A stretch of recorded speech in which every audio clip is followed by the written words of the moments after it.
the sampling methods, that is the process or the method by which samples are derived from population. So this process is known as the sampling process or sampling method. Okay. So sampling, it is a method of collection of data or process of getting representative fraction of a population. It is the uh, method of collection of data or process of getting representative fraction of population. So here we have to collect the samples, and these samples should be representative of a population. आता samples collect करताना एक precaution घ्यावी लागेल की sample should represent population. Population describe करायचे आपल्याला, population बद्दल इंटरफरन्सेस करायचे. सो पॉप्युलेशन रिप्रेझेंट करणारे सॅम्पल्स आपल्याला इथे कलेक्ट करावे लागतील. इथे लक्षात, म्हणजे जेव्हा आपण सॅम्पल्स कलेक्ट करू, सॅम्पलवर आपण काही एक्सपेरिमेंट्स करू आणि त्याच्यावरून जे काही रिझल्ट निघतील, काही इंटरफेरन्सेस निघतील, ते interferences it should describe the population also. इथे लक्षात समजतं. म्हणजे भातावरून शीतावरून भाताची जी परीक्षा आपण म्हणतो की एका शीतावरून आपण पूर्ण भाताबद्दल इंटरफेरन्सेस काढू शकतो किंवा डिस्क्राईब करू शकतो. तसंच आपण जे काही सॅम्पल्स कलेक्ट करणार आहोत, it should B representative. Okay, it should B representative fraction of population. Population मधला एक फ्रॅक्शन आपण कलेक्ट करतो ऍज अ सॅम्पल म्हणून, आणि तो फ्रॅक्शन, तो सॅम्पल मी त्या पॉप्युलेशनला, होल पॉप्युलेशनला रिप्रेझेंट करणारी असणं गरजेचं आहे. Okay, so sampling methods, there are two types of the sampling methods. The first is the random sampling and second is the non-random sampling. Okay, random sampling and second is the non-random sampling. So random sampling may be defined as the sample drawn in such a way as to ensure that every member of population has an equal chance of being included in the sample. That is, every member of the population has the equal probability of being included in the sample. म्हणजे random sampling मध्ये आपण sample असे select करायचे, sample असे select करायचे की जेणेकरून त्या पॉप्युलेशन मधल्या इच अँड एव्हरी मेंबर्स त्या सॅम्पल मध्ये इन्क्लूड होण्याचे चान्सेस असणं गरजेचं आहे. म्हणजे samples they are selected from large population without any aim or without any predetermination. इथे लक्षात, आपण जस्ट कोणताही क्रायटेरिया न ठेवता त्या पॉप्युलेशन मधून रॅन्डमली इंडिव्हिज्युअल्स कलेक्ट करायचे किंवा मेंबर्स कलेक्ट करायचे आहेत. ओके, की जेणेकरून त्या पॉप्युलेशन मधल्या प्रत्येक मेंबर हा त्या सॅम्पल मध्ये इन्क्लूड होण्याचे चान्सेस, प्रत्येक मेंबरला इन्क्लूड होण्याचे चान्सेस हे इक्वल असले पाहिजेत. प्रत्येक मेंबरची प्रोबॅबिलिटी त्या सॅम्पल मध्ये इन्क्लूड होण्याची इक्वल असली पाहिजे. कोणताही मेंबर त्या पॉप्युलेशन मध्ये इन्क्लूड होऊ शकतो, रॅन्डमली आपण सिलेक्ट करणार आहे. जसे आता क्लासमध्ये तुम्ही 30 स्टुडंट्स आहात. ओके, 30 स्टुडंट्स आता लेक्चरला जॉईन झालेले आहात. तर मी जेव्हा क्वेश्चन्स विचारेन किंवा कुणालाही अनम्यूट व्हायला सांगेल, तेव्हा प्रत्येक इच and every students have equal probability to be asked questions, okay, or to give the answers. समजतोय का? 30 पैकी मी आता कुणालाही रॅन्डमली सांगू शकते की अनम्यूट व्हा आणि या प्रश्नाचं उत्तर द्या. So you have equal probability किंवा equal chance of giving answer. समजतोय का? So this is known as the randomly. पण मी फक्त असा विचार करते की क्लासमधले जे पहिले 10 टॉपर्स आहेत, ओके, त्यांनाच मी क्वेश्चन्स विचारणार, किंवा क्लासमधले जे लास्ट मेंबर्स आहेत, मार्क्स किंवा स्कोर कन्सिडर केला तर शेवटचे जे 10 मेंबर्स आहेत त्यांनाच क्वेश्चन्स विचारायचे. सो हे रॅन्डम सॅम्पलिंग होईल का? नाही, प्री डिटरमाइंड सॅम्पलिंग असणार आहे, किंवा माझ्या मनामध्ये मी एक क्रायटेरिया ठरवलेला आहे आणि त्याच्यावरून मी तुम्हाला क्वेश्चन्स विचारेन. आलं लक्षात? So this is not random sampling. समजतंय? येस, समजतंय का इथपर्यंत? Vinaya? Ma'am. Okay, so random sampling definition लक्षात आली असेल की प्रत्येकाकडे इक्वल प्रोबॅबिलिटी असेल की त्या सॅम्पल मध्ये इन्क्लूड होण्याची. Okay, so random sampling generally selected by lottery methods or random number methods. Then random sampling is of 3 types. The first is the simple random sampling, stratified random sampling, and cluster random sampling. Okay, random sampling, again it is of three types: simple random sampling, stratified random sampling, and cluster random sampling. Okay, so let's see the first type, that is simple random sampling. Okay, so each individual of an population has an equal chance of being included in the sample. So in case of simple random sampling, again each individual of the population has an equal chance of being included in the sample. Okay, so samples are selected at random without any predetermined basis. म्हणजे मनामध्ये कुठलाही आपलं criteria ठरवलेला नाही, काही predeterminations नाही आहेत. Just we have to select the samples on random basis. Okay, so this is known as a simple random sampling. In this method, samples are selected by lottery methods. So lottery methods means आपण जसं just काय करतो की slips किंवा chits तयार करणार आहोत प्रत्येक इंडिव्हिज्युअल्स साठी, आणि समबडी हु इज न्यूट्रल और अनबायस्ड, म्हणजे त्याला ह्या एक्सपेरिमेंटशी काही देणं घेणं नाहीये असा अशी व्यक्ती who is neutral and unbiased select the atoms from the population. That is, it just pick up the chits or slips to draw the samples or to make the samples. Okay, and Lakshat, so this is the lottery method. And second method for sampling, random sampling, is the random sampling numbers. Okay, so here each and every member or individual assign a serial numbers.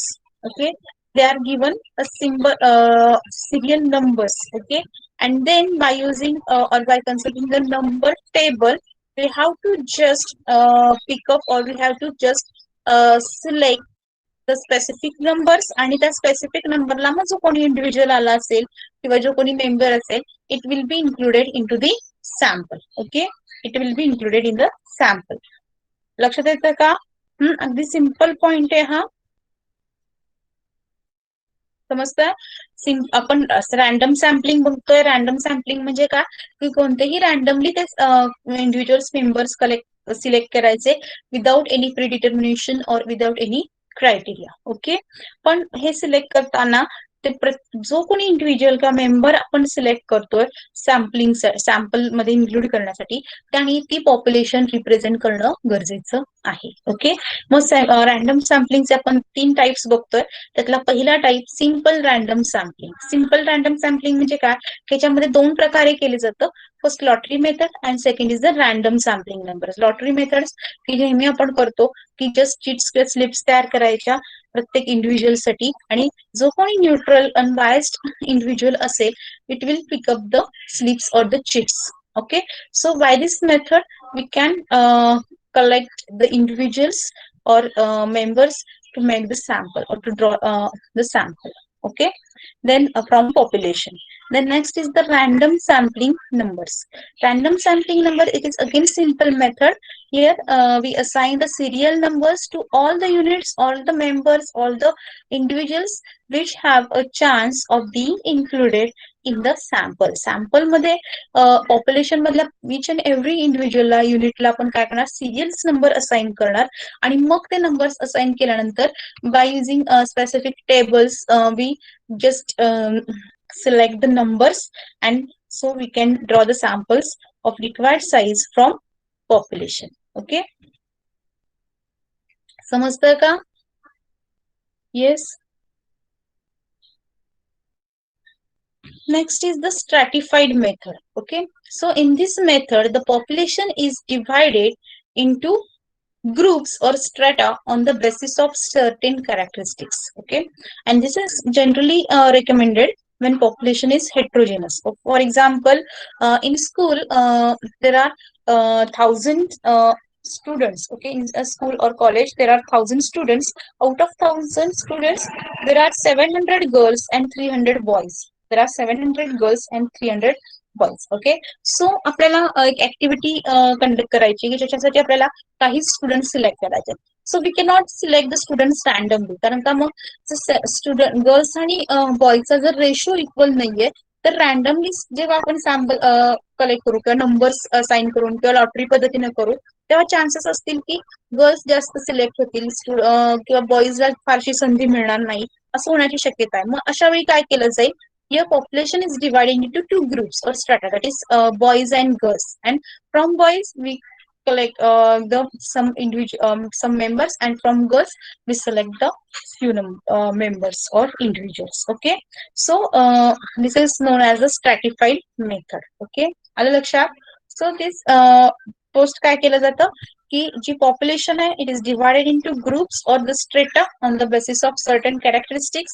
जसं आपण boys and girls मध्ये population divide केली आणि मग एकदा का population divide केली की त्या बॉईज मधून आणि त्या गर्ल्स मधून जे आपण इंडिव्हिज्युअल्स किंवा स्टुडंट्स कलेक्ट करणार आहोत त्याच्यासाठी आपण मग सिंपल रॅन्डम सॅम्पलिंग वापरू शकतो. मग लॉटरी मेथड वापरा किंवा सिंपल नंबर मेथड वापरा की त्याच्या थ्रू आपण सॅम्पल्स कलेक्ट करू शकतो. आणि लक्षात समजतंय.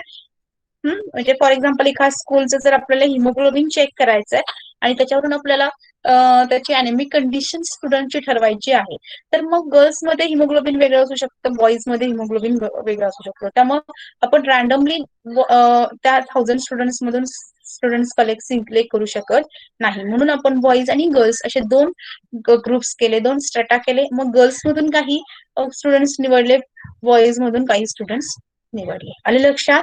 मग स्ट्रॅटा किंवा ग्रुप्स केल्यानंतर मात्र ज्या सॅम्पलिंग मेथड्स आहेत त्या अगदी सिंपल रॅन्डम सॅम्पलिंग वापरूनच आपण करू शकतो, लॉटरी किंवा simple number methods. Then next is the cluster sampling. Okay, so here the whole population is divided into a number of relatively small clusters or groups. Population is divided into a number of relatively small clusters or groups. For example, we have to some data. We have to collect some data from colleges under the Shivaji University. Okay, Shivaji University under the college जे आहेत त्या colleges मधून आपल्याला काही data information collect करायची आहे. तर Shivaji university मध्ये सपोज एक 40 कॉलेजेस आहेत. ओके, सो 40 कॉलेजेस मधून आपण इन्फॉर्मेशन कलेक्ट करू शकत नाही, आपल्याला सॅम्पलिंग करावं लागेल. तर प्रत्येक कॉलेज ऍज ए क्लस्टर म्हणून कन्सिडर केलं जाईल आणि 40 कॉलेजेसपैकी फक्त 10 क्लस्टर्स किंवा 10 कॉलेजेस आपण इथं सिलेक्ट करणार आहोत as a sample. Okay, understood. So cluster sampling म्हणजे लक्षात येते का, the whole population is divided into a number of relatively small clusters or groups. Okay, and so and then some of the clusters are randomly selected. मग 40 colleges म्हणजे 40 clusters असं consider केलं जातं आणि त्या 40 क्लस्टर्स मधून 40 कॉलेजेस मधून we have to select only 10 colleges or 10 clusters. आणि मग पुन्हा आपण तसं सिंपल रॅन्डम सॅम्पलिंग मेथड्स वापरून सॅम्पल्स कलेक्ट करू शकतो. So this is cluster sampling. Okay, so random sampling method समजल्या का? येस, रॅन्डम सॅम्पलिंग मेथड्स अगदी सोपा पॉइंट आहे हा डिस्क्रिप्टिव्ह स्टॅटिस्टिक्स मधला पहिला जो थेरॉटिकल पार्ट आहे तो. Then non random sampling. So non-random sampling is a method of collection of data. Okay, it is the second method or another method for the collection of data.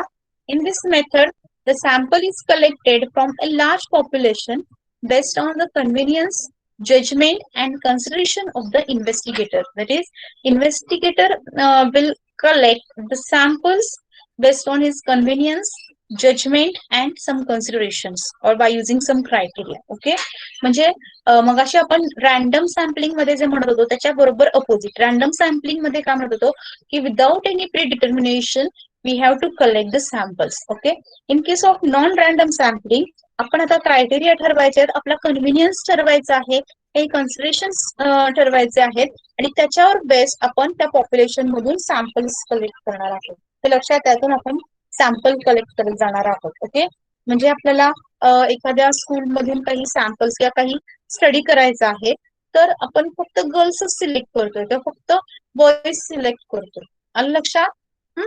that is it may be based on our convenience or some judgments or some considerations. Okay, so in random sampling, each and every individual does not get a chance, equal chance of being included in a sample. Okay, म्हणजे त्या population मध्ये आता प्रत्येक इंडिव्हिज्युअलकडे individuals आपण म्हणू शकत नाही की तो सॅम्पल मध्ये इन्क्लूड होऊ शकतो. इथे लक्षात, सपोज 1000 स्टुडंट्स आहेत आणि त्याच्यामध्ये 700 गर्ल्स आणि 300 बॉईज आहेत, तर 700 गर्ल्स आपण सिलेक्ट करतोय, तर 300 बॉईज कडे चान्स नाहीये की to be or being included in the sample. Okay, म्हणजे प्रत्येक इंडिव्हिज्युअल किंवा प्रत्येक स्टुडंट्सकडे त्या सॅम्पल मध्ये इन्क्लूड होण्याचा चान्स नसणार आहे. इथे लक्षात, जसं रॅन्डम सॅम्पलिंग मध्ये each and every members have the equal probability और equal chance of being included in the sample.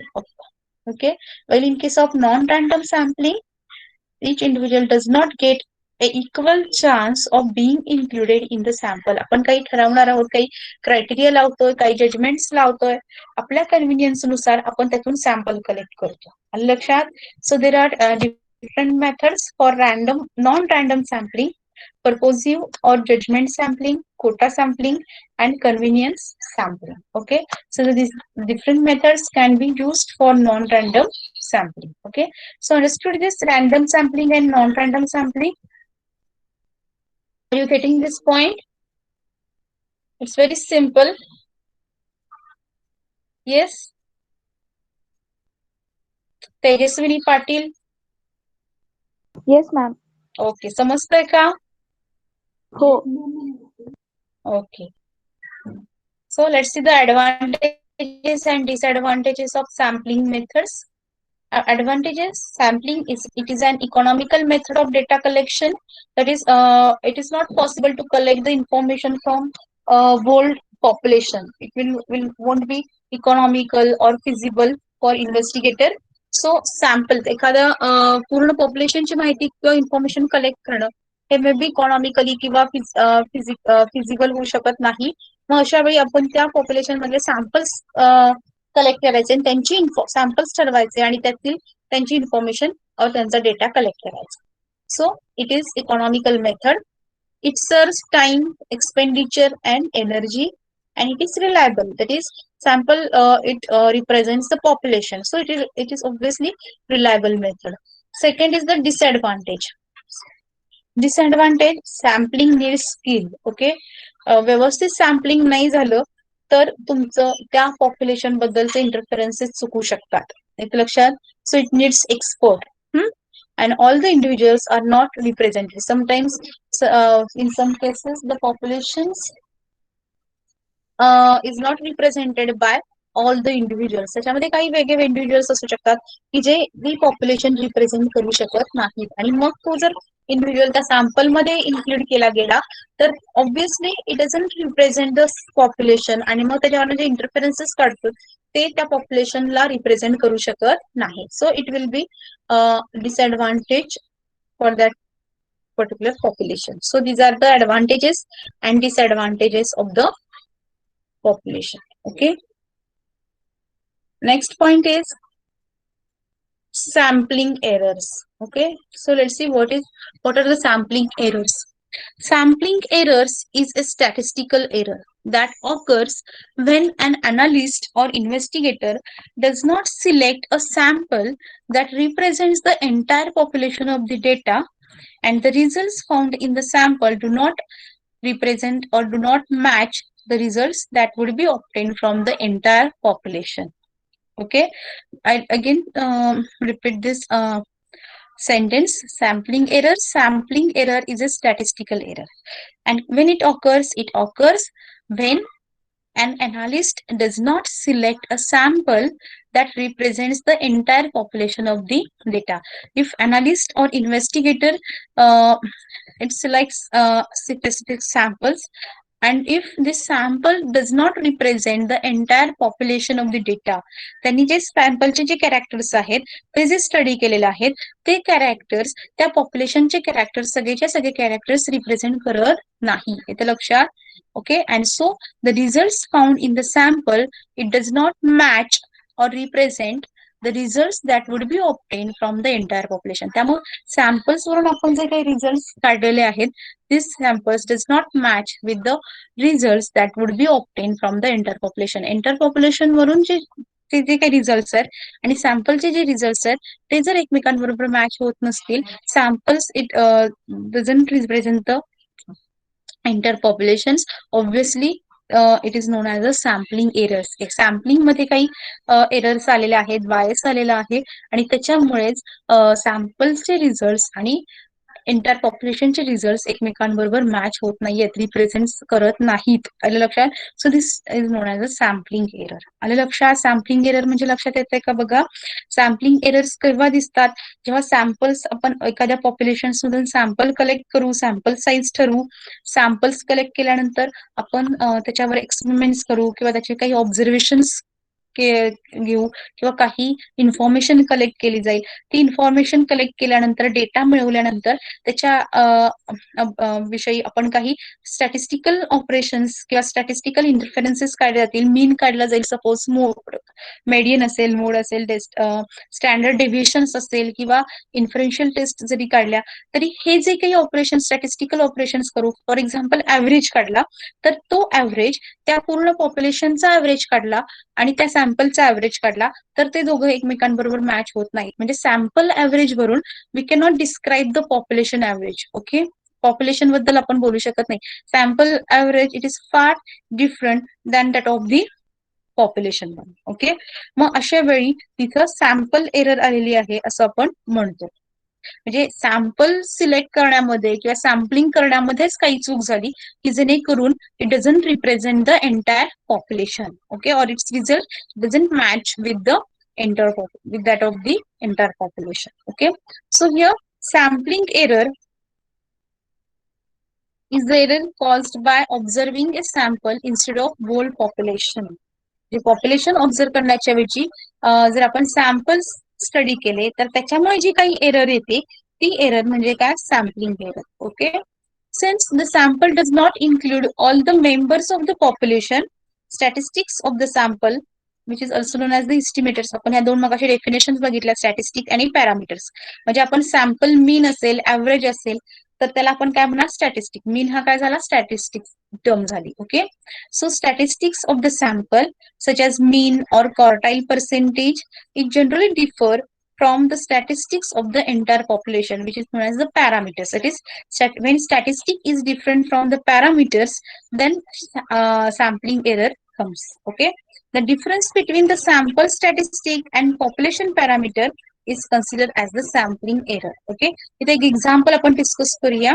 If one measures the height of the 1,000 individuals from the population of 1 million people. Okay, one measures the height of the 1,000 individuals from the population of the 1 million. Okay, actually population size is 1 million. From this population we just selected the 1,000 individuals and then measure their height. Okay, so the average height of the 1,000 is typically not the same as the average height of the all million people in the country. म्हणजे त्या 10,000 लोकांची average height ही त्या 1 million लोकांच्या average height एवढी असणार नाही. आता इथे काय होतंय बघा, आपल्याला पॉप्युलेशन किती दिली आहे? 1 मिलियन पीपल. ओके, आणि त्यातले आपण सॅम्पल्स किती कलेक्ट, सॅम्पल साईज किती वापरला? 1,000. म्हणजे 1,000 लोकच आपण सिलेक्ट केली, त्यांची हाईट मोजली, त्यांचा ऍव्हरेज काढला हाईटचा. आता बघितलं तर तो 1,000 लोकांची average height it doesn't match with the average height of the 1 million people. असं का झालं असेल?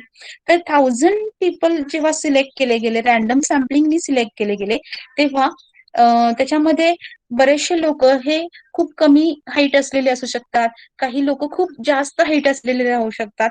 म्हणजे रॅन्डमली सिलेक्ट केल्यामुळे तो जो सॅम्पल आहे ती हेट्रोजिनस असेल की जेणेकरून त्याच्यामध्ये बरेचसे लोक हे कमी हाईट वाले आलेले असतील किंवा बरेचसे लोक हे जास्त हाईट आले असतील. जास्त हाईट वाले लोक आले असतील तर ऑब्व्हियसली मीन हा जास्त हाईट कडे जाणार आहे किंवा ऍव्हरेज व्हॅल्यू ही जास्त हाईटची मिळणार आहे. जर रॅन्डमली जेव्हा इंडिव्हिज्युअल्स सिलेक्ट केले असतील आणि त्याच्यामध्ये रॅन्डमली बुटकी लोक आली असतील थोडक्यात आपण म्हणूया, तर ऑब्व्हियसली मीन किंवा ऍव्हरेज हा काय असणार आहे, कमी हाईटकडे जाणार आहे. आणि मग बाकीची जी पॉप्युलेशन आहे त्याच्यामधल्या पॉप्युलेशनची लोकांची हाईट जर जास्त असेल तर ऑब्व्हियसली सॅम्पल ऍव्हरेज हाईट आणि पॉप्युलेशन ऍव्हरेज हाईट ही एकमेकांबरोबर मॅच होणार नाही. समजतंय का बघा? And so your sampling error comes. समजतंय? म्हणजे सॅम्पलिंग व्यवस्थित झालेलं नाही, रॅन्डम सॅम्पलिंग केलं गेलं आहे आणि त्याच्यामुळे काय होतंय की जे सॅम्पल्स कलेक्ट केलेत it doesn't represent the population. Okay, जर सॅम्पल्स कलेक्ट करताना, रॅन्डम सॅम्पल्स कलेक्ट करताना सगळे भुटकी लोक जर त्या सॅम्पल्स मध्ये आली असतील आणि बाकीचे जे इंडिव्हिज्युअल्स पॉप्युलेशन मध्ये राहिलेले त्यांची हाईट त्या मानाने जास्त असेल तर जो सॅम्पल आहे it doesn't represent the remaining individuals or population. Okay, आणि म्हणजेच इथे काय होणार आहे, सॅम्पलिंग एरर त्याच्यामुळे आलेली असणार आहे. समजतंय का? Okay, समजतोय? So sampling error is a deviation in sample value versus the true population value due to the fact the sample is not representative of the population or it may be biased in some way. त्याच्यामध्ये काही bias आलेली असेल sampling करताना किंवा error आली असेल किंवा ती sample it doesn't represent the population, पॉप्युलेशनला ती रिप्रेझेंटच करत नाही. त्यामुळे सॅम्पलच्या व्हॅल्यूज स्टॅटिस्टिक वेगळ्या आलेल्या आहेत आणि पॉप्युलेशन पॅरामीटर्स हा वेगळा आहे.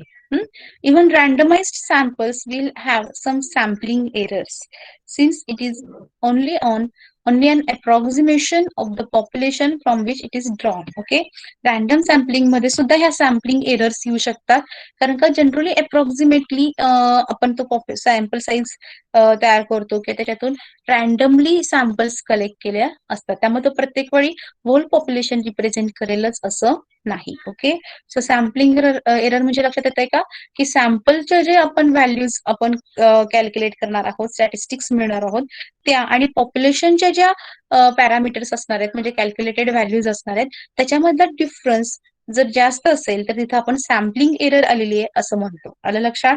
आणि हे कधी होऊ शकतं जेव्हा सॅम्पल हा त्या पॉप्युलेशनला रिप्रेझेंट करत नसेल, तर सगळेच्या सगळे कॅरेक्टर्स त्या सॅम्पल्स मध्ये रिप्रेझेंट केले जात नसतील तर सॅम्पलिंग एरर तिथे येणार. Okay, so sampling error it can be eliminated when the sample size is increased and also by ensuring that the sample adequately represent the entire population. There will be randomness should be increased. येतं लक्षात?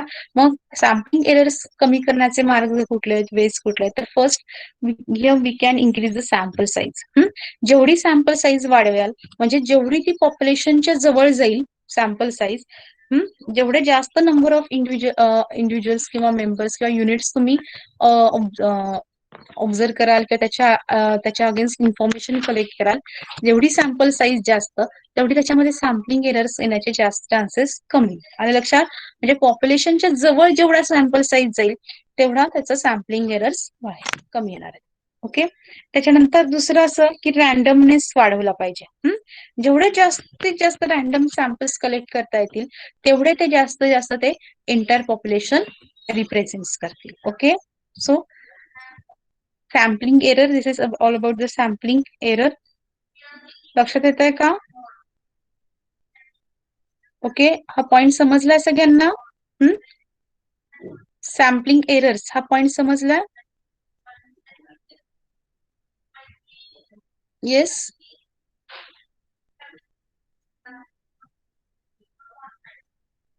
Yes, ma'am. Okay,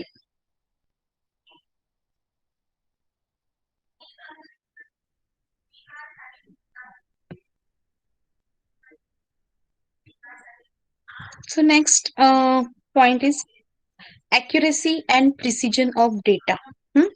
आपण sampling errors वगैरे बघितले, sample collection methods बघितला, then next is the accuracy and precision of data. Okay, so let's see first what is accuracy. Actually, when we perform any experiment, sometimes we take the many readings or many times we repeat the experiments. Okay, but when you are going to repeat the experiments, some systematic error may come. Okay. Now let's see what is systematic error.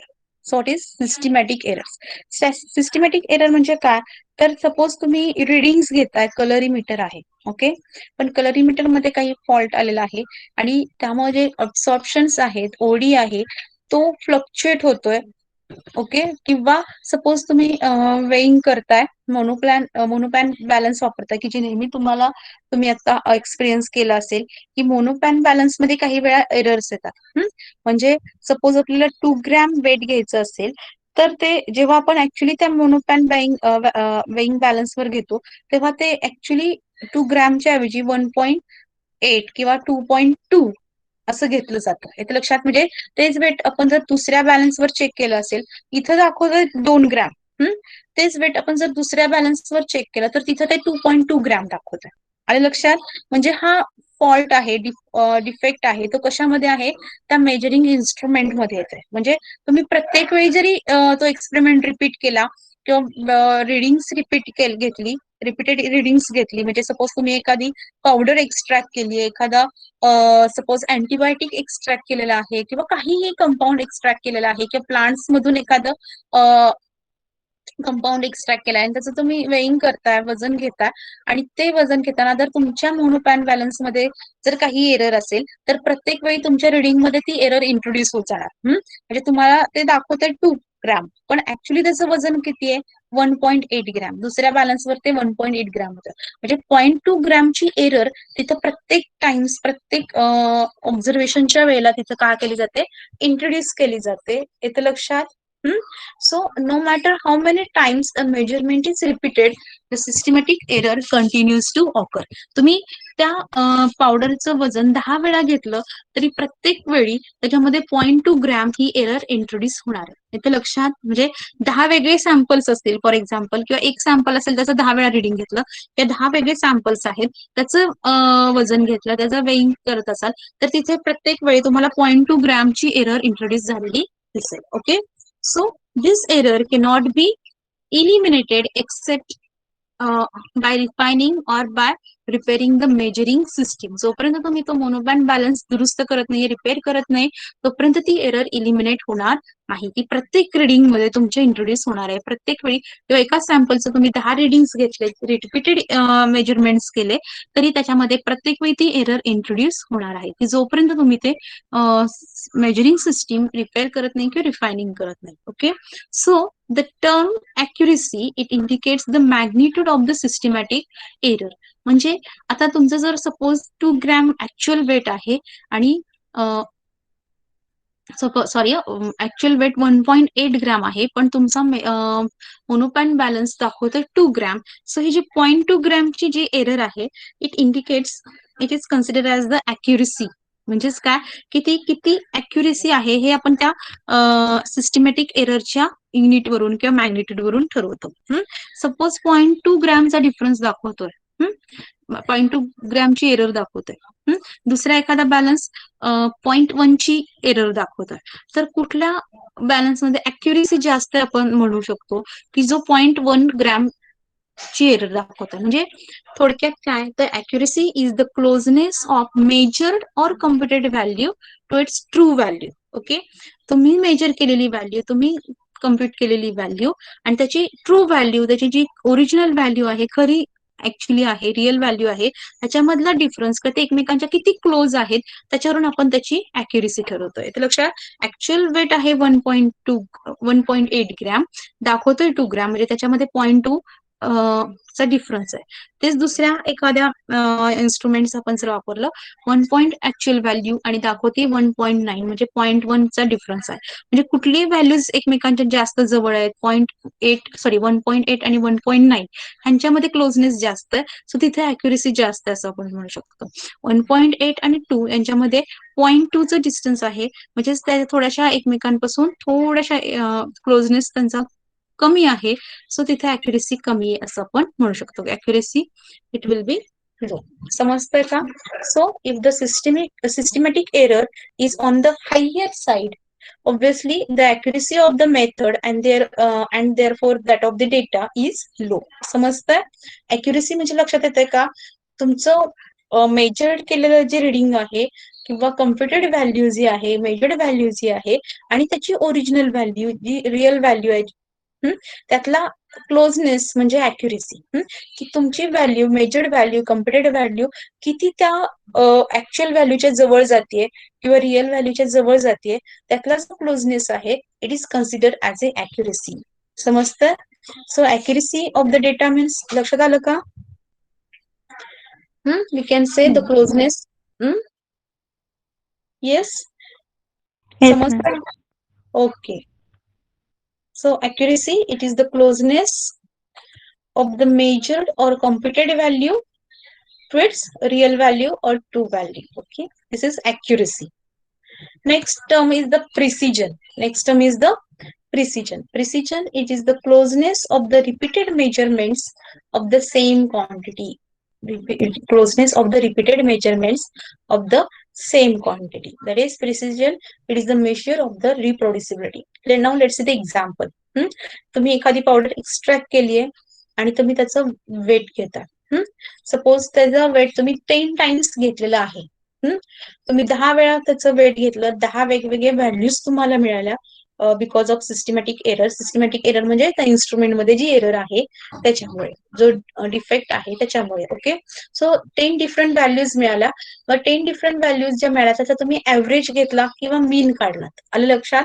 आणि एक specific मीन value तुम्हाला तिथे मिळाली. Suppose 2 gram ही त्याची मीन value आली असेल. Okay, आता तोच पावडर असेल, ती दुसऱ्या व्यक्तीनं किंवा तुम्हीच म्हणू शकतो आपण, इन्व्हेस्टिगेटर तुम्हीच असू शकता किंवा दुसरे एखादी व्यक्ती असेल की ज्यांनी पुन्हा त्याच पावडरचे पुन्हा 10 रिडिंग्स घेतले, 10 टाइम्स वेइंग केलं, वेट घेतलं आणि त्याची पुन्हा 10 रिडिंग्स वेगवेगळे रेकॉर्ड केले आणि त्या 10 वेगवेगळ्या वेटचा पुन्हा मीन काढला किंवा ऍव्हरेज व्हॅल्यू घेतला आणि तो सपोज काहीतरी आला असेल.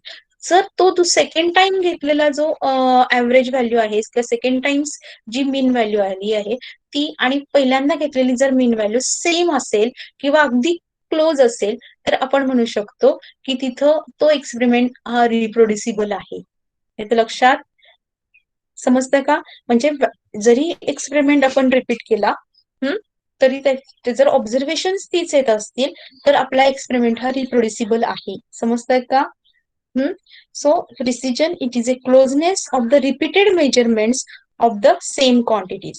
सेम एक्सपेरिमेंट्स जेव्हा आपण पुन्हा रिपीट करतोय आणि त्याच्यानंतर जे काही ऑब्झर्वेशन्स येतील त्यातला क्लोजनेस म्हणजे काय? प्रिसिजन. जेवढा जास्त क्लोजनेस तेवढा तुमचा डेटा काय रिप्रोड्युसिबल आहे, तेवढी त्याची प्रिसिजन जास्त आहे, तेवढा तो जास्त प्रिसाइज डेटा आहे असं आपण म्हणू शकतो. समजतं? बऱ्याच वेळा तुम्हाला सांगितलं गेलं असेल तर तुम्ही जेव्हा रिसर्च मेथोडॉलॉजी शिकता किंवा मटेरियल मेथोडॉलॉजी शिकता तर तुमच्या मटेरियल्स मेथड्स अशा असणं गरजेचं आहे की कुठेही जगाच्या पाठीवर कुठेही दुसऱ्या व्यक्तीने तो एक्सपेरिमेंट परफॉर्म केला तरी त्या व्यक्तीला सेम ऑब्झर्वेशन्स मिळणं गरजेचं आहे. म्हणजे एक्सपेरिमेंट शुड बी रिप्रोड्युसिबल, तरच तो एक्सपेरिमेंट किंवा तो तुमचा जो रिसर्च आहे तो व्हॅलिड कन्सिडर केला जातो. आले लक्षात? तुम्ही जेव्हा एखादा पेपर पब्लिश कराल त्याच्यामध्ये जी मटेरियल मेथड्स दिलेली आहेत तीच सेम मटेरियल मेथड्स, तीच मेथड जेव्हा तो एक दुसरा एखादा इन्व्हेस्टिगेटर असेल तो फॉलो करेल आणि जेव्हा त्याला सेम रिझल्ट मिळतील किंवा त्या तुमच्या आणि त्याच्या रिझल्ट मधला क्लोजनेस जेवढा कमी तेवढा तो रिसर्च किंवा तो एक्सपेरिमेंट रिप्रोड्युसिबल आहे असं म्हटलं जातं. म्हणजे त्याची प्रिसिजन म्हणू शकतो, डेटा प्रिसिजन जास्त आहे किंवा प्रिसाइज एक्सपेरिमेंट आहे किंवा प्रिसाइज डेटा तिथं तुम्ही प्रोव्हाइड करता. आले लक्षात? So precision, it is the closeness of the repeated measurements of the same quantity. 10 वेळा रिपीट केला तर 10 वेळा जेव्हा रिपीट केला तर 10 ज्या वेगवेगळ्या रिडिंग्स मिळतात त्याच्यामधला ऑब्झर्वेशन्स मध्ये ते एकतर एकमेकांबरोबर मॅच झाल्या पाहिजेत, सेम असू शकतात किंवा त्यांच्यातला डिफरन्स किंवा त्यातला क्लोजनेस एकमेकांना जास्तीत जास्त जवळ व्हॅल्यूज मिळणं गरजेचं आहे. म्हणजे 1.1 0.9 ठीक आहे, म्हणजे एका स्पेसिफिक रेंज मध्ये जर त्या ऑब्झर्वेशन्स आली तर आपण काय म्हणू शकतो? This is reproducible data. Okay, so precision, it is the measure of reproducibility. Reproducibility आहे की नाही त्याचं जे मेजर आहे ते आपण प्रिसिजन वरून काढणार आहोत. So it should be obvious from the above that the method of the measurement may be made very precise by repetitive measurements but it still may be very inaccurate due to the fault in the measuring system. म्हणजे तुम्ही measurements repeat करून किंवा repeated measurements घेतल्यामुळे, repeated observations घेतल्यामुळे तुमचा data precise होईल. इथे लक्षात, जेवढी जास्त ऑब्झर्वेशन्स तुम्ही घ्याल तेवढे तर तुमचा डेटा काय होत जाईल, प्रिसाईज होत जाईल. पण सिस्टमॅटिक जी एरर आहे ती मात्र तशीच त्याच्यामध्ये राहणार आहे. जर तुमचं बॅलन्सच डिफेक्टिव्ह असेल तर ऑब्व्हियसली तो ज्या व्हॅल्यूज असणार ते इनॅक्युरेट असणार आहेत.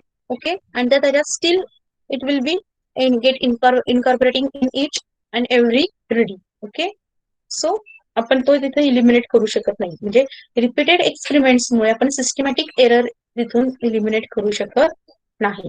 In general, whatever be the method used to obtain the data, it should be consistent so that the given the same observational or experimental setup, different numerical readings of the same structure or event would be identical or within acceptable or predictable limit of each other. जे मगाशी मी सांगितलं की जे कुठलीही method वापरा तुम्ही, what ever कोणती method वापरा, म्हणजे थोडक्यात काय की कोणतंही तुम्ही आता समजा मोनोपॅन बॅलन्स एक्झाम्पल घेता तर मायक्रोच्या लॅबमध्ये बॅलन्स वेगळा असेल, केमिस्ट्रीच्या लॅबमधला बॅलन्स वेगळा असेल. आलं लक्षात? पण दोन्ही बॅलन्स वर वजन घेतल्यानंतर, वेइंग केल्यानंतर you should get the same value, किंवा actually at least it may be within the acceptable or predictable limit of each other. इथे लक्षात, एका ऍक्सेप्टेबल लिमिट मध्ये, रेंज मध्ये ती व्हॅल्यू येणं गरजेचं आहे. समजतंय? So in general whatever be the method use to obtain the data, it should be consistent. कुठलाही तुम्ही इन्स्ट्रुमेंट वापरा, बायोलॉजिकल लॅब्स वेगवेगळे असतात, झू, बॉटनी, मायक्रो, त्यातल्या वेगवेगळे इन्स्ट्रुमेंट्स असतील, त्याच्यामध्ये काही फरक येतो. केमिस्ट्री जसं सांगितलं की मायक्रो मधला तुमचा मोनोपॅन बॅलन्स, जो तो आपण वजन हलवून ऍडजस्ट करतो, किंवा केमिस्ट्रीच्या लॅबमध्ये ते दोन पॅन असतात आणि त्याच्यामध्ये तुम्ही एक छोटीशी डबी असते, त्याच्यात छोटी छोटी वजन असतात, ती ठेवून घेतलेलं वजन असेल. सो व्हॉट एव्हर तुम्ही मेथड कुठलीही वापरा, इन्स्ट्रुमेंट कुठलं वापरा, जो काही ऑब्झर्वेशन आहे it should be consistent. Okay, given that the same observational or experimental setup, different numerical readings of the same structure or event would be identical. म्हणजे पूर्ण एक्सपेरिमेंट किंवा जो आहे तो सेटअप सेम ठेवायचा आहे आपल्याला. मग अशी सांगितली की जी मटेरियल मेथॉडॉलॉजी तुम्ही वापरणार आहात ती जर फॉलो केली तर तुम्हाला कन्सिस्टंट रिझल्ट मिळणं गरजेचं आहे. येतं लक्षात? समजतं? किंवा जे रिझल्ट मिळणार आहेत ते आयडेंटिकल असले पाहिजेत किंवा विदिन ऍक्सेप्टेबल लिमिट और प्रेडिक्टेबल लिमिट मध्ये ते येणं गरजेचं आहे, त्या रेंज मध्ये येणं गरजेचं आहे. लक्षात? तर आणि तरच आपण म्हणू शकतो की तो डेटा रिप्रोड्युसिबल आहे, प्रिसाइज आहे. समजतंय? Yes. Okay, we will stop over here. Did you understand these points? Yes. Yes, ma'am. Okay. Thank you so much. We will stop over here.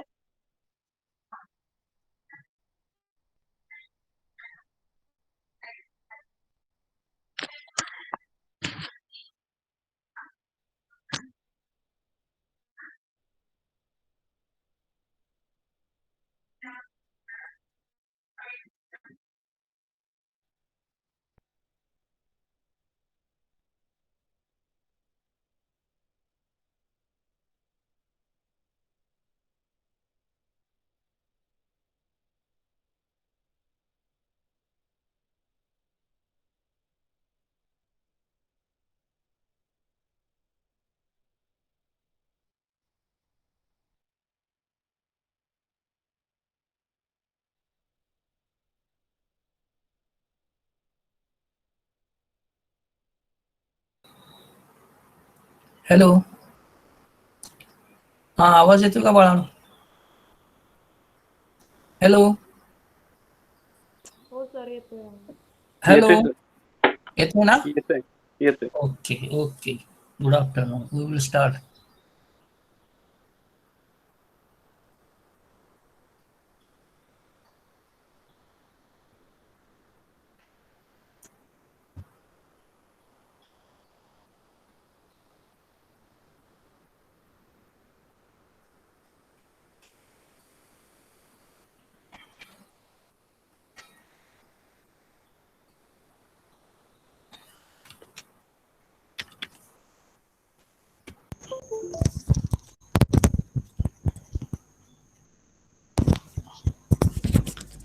Hello, hello, hello. Yes, आवाज येतोय का बाळानो? Yes, sir. येतोय sir. Okay, okay, okay, okay. We will start. Okay, good morning. Okay, we will start. That techniques paper is there with me, and in that we have to study the microscopy. So whatever you have learned in FYSYTY, that is not there. There is somewhat different in there. That is, we have to study the phase contrast microscopy. We will go for the fluorescent microscopy, and then we will go for electron microscope. So before starting with this, the basic concept of the microscopy should be cleared. So this is very important. So we will study first phase contrast, and afterwards we will go for fluorescent, then we will go for electron microscope. Then different techniques are there that we will look after that one. So basically, what is the microscope? This is very important. Try to understand.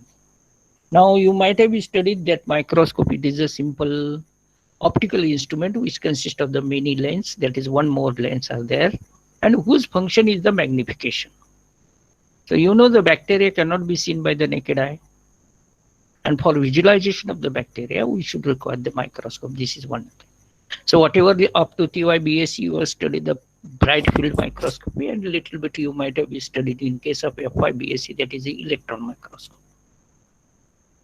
So I don't know, somebody has studied the phase contrast microscope, so might have been, because the question comes when we are doing the microscope, we are observing the bacterial cell. Never we are observing the live preparation of the bacterial cell. Try to understand. This is very important because you are using.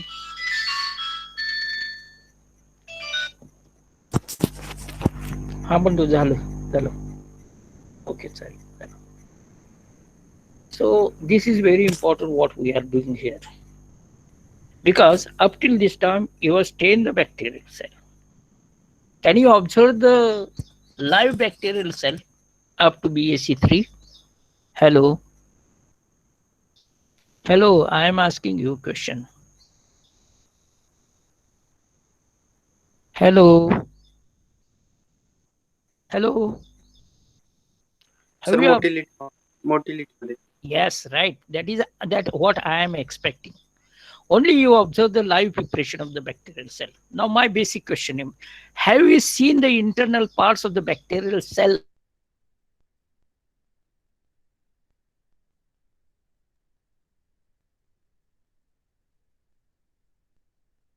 to BAC3? So whatever you are using, that crystal violet, ZNCF or safranin, whatever stains you are used, that have antibacterial, like you say, you kill the bacterial cell, and the cell is, that is whatever stains are there, that stains are penetrated inside the bacterial cell, and you have observed the bacteria under microscope. Am I right? So there is no live preparation up to BAC3. Only the live preparation is that hanging drop preparation, that motility you observe the bacterial cell. Now my question is that up till this time you have used the killed cell. Now can we observe the live cell under the microscope? Yes, this is my question. Can you observe the live microscope bacteria under microscope? Yes. Can we observe the parts of the bacterial cell? Yes, by making some sort of the contrast. Now, basically, you know that when we are observing the bacteria under microscope, there was two questions when bacteria came into existence. So basically, the world was known to the bacteria is there. Once Antonio von Leeuwenhoek has said that the bacteria is there, the world has accepted the existence of the bacterial cell. But at that time, there was two questions. Basically, one question was the size of the bacterial cell was too small that it cannot be seen by the naked eye. And the question of the size was solved with the help of microscope. Second question was there at that time, that is the semi-transparent nature of the bacterial cell. The bacteria was semi-transparent in nature. So when you are putting the bacterial cell on the glass slide is also semi-transparent in nature, or sometimes it is a transparent in nature. So this is very important to make some sort of the contrast. And that was the question at that time, how to prepare the contrast. So for preparation of a contrast, the staining came into existence. Then you studied that you are preparing some sort of the contrast for the visualization of the bacterial cell. So staining is very important. Unless you make some sort of the contrast, you cannot visible the bacteria under microscope. And while making some sort of the staining, at that time you are using the stains, and stains have antibacterial activity. Now you might have been knowing, you might have been read in the paper, if you use the crystal violet, 0.1% of the crystal violet, that can kill the coronavirus. The people are using the mobilizer with the crystal violet. People are using the mobilizer with the gentian violet. That is there, they are practicing. That means what? It has an antibacterial activity, it has an antiviral activity. So what I am saying, by using these stains, you are killing the bacterial cell, and by killing the bacterial cell, you are preparing some sort of contrast. And it is contrast is prepared, then you are visualizing the bacteria under microscope. So in monochrome staining, you are staining the bacterial cell. While you are staining the bacterial cell, and in case of negative staining, you are staining the background. So the people are talking about the positive and negative staining, and you visualize the bacteria. So never accept hanging drop preparation, you are not visualize the bacteria cell under microscope. This is very important. Try to understand. So live preparation you have not done still today. So these are the basic things we will study, because in your curriculum they have mentioned the types of the microscope and the basic, and then we will go for all details of the each microscope you have to study. That is one is phase contrast microscope, scanning electron microscope, and fluorescent microscopy. That is there. Afterwards another technique is there that we will go for this. So optical microscope, which consists of the glass lens. In electron microscope, you are using the electrons. You are bombarding the electron on the bacterial cell, and the shadow technique you are preparing. So that's why there are different types of the microscope. That is the electron microscope and the optical microscope. So that is also called as a bright field microscopy, and second one is called as a dark field microscopy. So what is this light microscope? What you are using the light microscope is there. That is what you are using at the time of practical, that is called as a light microscope. And in the light microscope, you are using this bacterial cell you are observing by killing the bacterial cell by using some sort of the stains.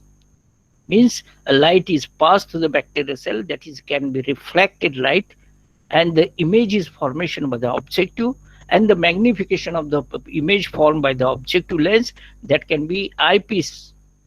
And eyepiece is also going to magnify it, and that can be visualized by the naked eye. So what you have done, that is, and this is basic tool which is used in the microbiology, or almost all biological science they are using this one. So you can observe everything in the microscope. You can enlarge nucleus, you can see that the cell membrane by staining the cell membrane. That is chances method. By chances method, you can visualize.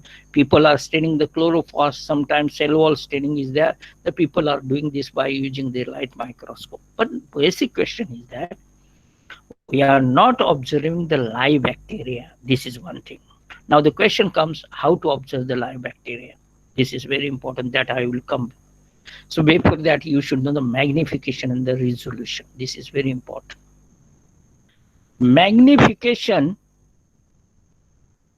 and a resolution. That is, people are talking for the magnification and the resolving power of microscope. You might have studied in first year BSc. So what is difference between the resolution and the magnification? This is very important.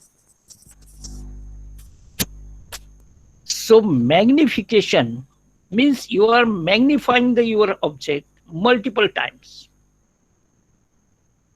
Means what happened? You are making something big. You are amplifying that. You are magnifying that.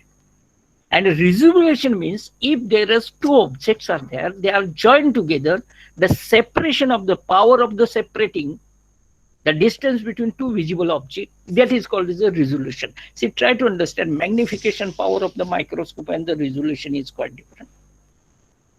So that's why you are studying the magnifying power of the microscope and the resolution of the microscope. That is very important. This is basically, you understand, this is quite different things. Magnifies means how much time it is magnifying.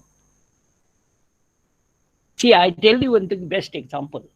If you see the objective, they have mentioned that 95x, sometimes it is mentioned as the 100x, sometimes it is mentioned as 45x, sometimes it is mentioned as a 15x. Yes? Can I audible to you? Hello? Yes, sir. Yes, sir. Okay. So that is called as a magnification. So objective has 100x means 100 times magnification. X stands for times. Sometimes it is written as a 95x. So 95 times magnification it is carried out. Sometimes it is a low power, it is a 10x. So it is a 10 times magnification is carried out. And sometimes it is written as a high power, that is a 45x. That means 45 times magnification. So that is called as a magnification. Now I will come to the ocular. Ocular what? The ocular you are using 10x and 15x. So ocular also magnifies the image 10 times. See example, if you go 100x multiplied by 10, that is comes to the 1000. So 1000 times magnification is there. So what is the resolution? The resolving power of the microscope is a 0.2 micron, less than 0.2 micron. So you can visualize that is how much it makes the resolution, that is a 0.2 micron. So that is not said to be a magnification. And the resolving power of the microscope includes the magnifying power of your objective plus the magnification power of the your eyepiece. Try to understand, this is very important. This terminology is quite different from each other. So resolving power of the microscope and the magnification is quite different. So these basic things are very important in while we are learning in a phase contrast microscopy. Resolution is different and magnification is different. विस्तृत करणं आणि मोठं करणं ह्याच्यामध्ये दोन प्रकार आहेत. मोठं करणं means that time multiplication of that figure. And resolution means though two distinct objects are there, that separation of a two distinct objects, that is called as the resolving power. So try to understand, this is very important. When you are visualizing on the naked eye, you are observing that the same object is one. But when you are observing in a microscope, you will finding that the two objects are there, they are joined together. That is called as a resolution. So magnification is quite different from the resolution. So that's why one thing you understand, the magnification power of the microscope and the resolving power, this is very important. So that means that is very important. So that's why basically these two terminologies are very important. That is, one is magnification and second is resolving power of the microscope. So this is very important. Now there are different types of the light microscope. I am talking about the light microscope. We are not talking about other microscope. We will go for the electron and the fluorescence. It is quite different. So bright field means field is bright. And you are doing the dark image.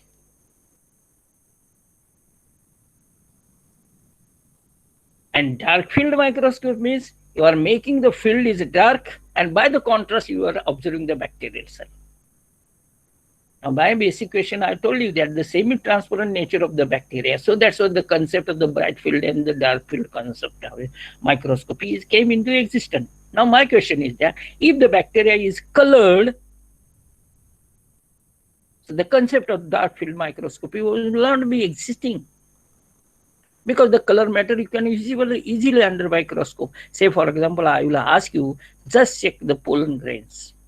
Just take the sepals and the petals. What the plant science, the people are using the microscope. They are using the bright field microscope. They never go for the staining. Only they go for the staining by using the safranin, that the cells which are producing the mitosis and the meiosis.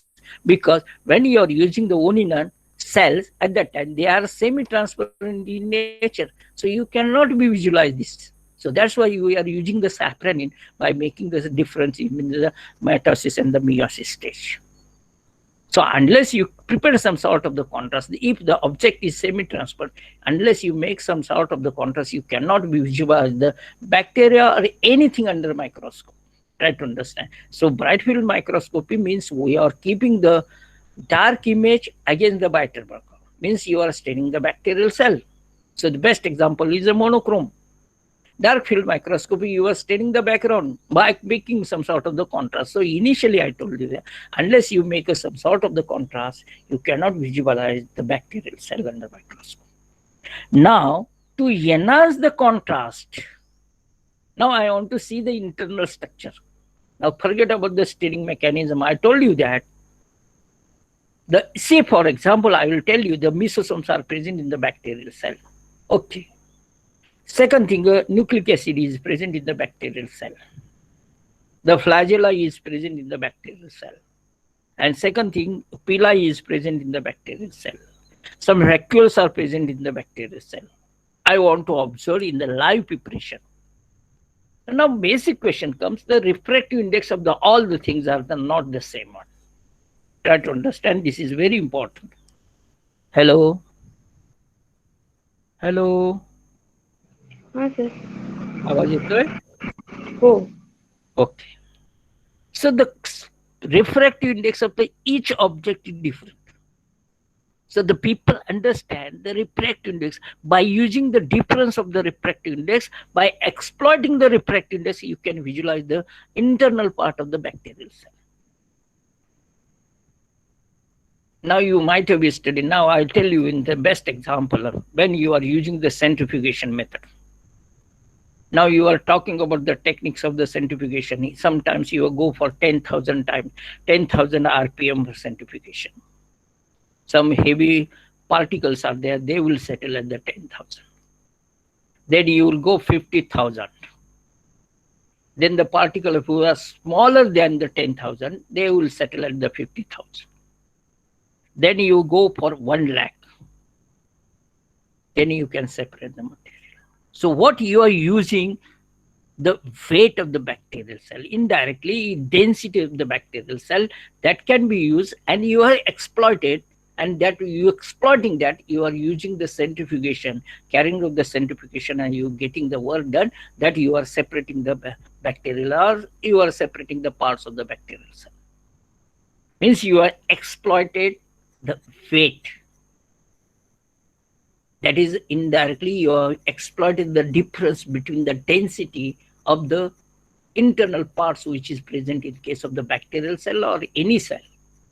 Similar way, why we should not use the refractive index, difference in the refractive index, and by using the exploiting this refractive index, we can make some sort of the contrast, and when you are preparing some sort of the contrast, you can visualize the internal part of the bacterial cell. So that we have not used any stain.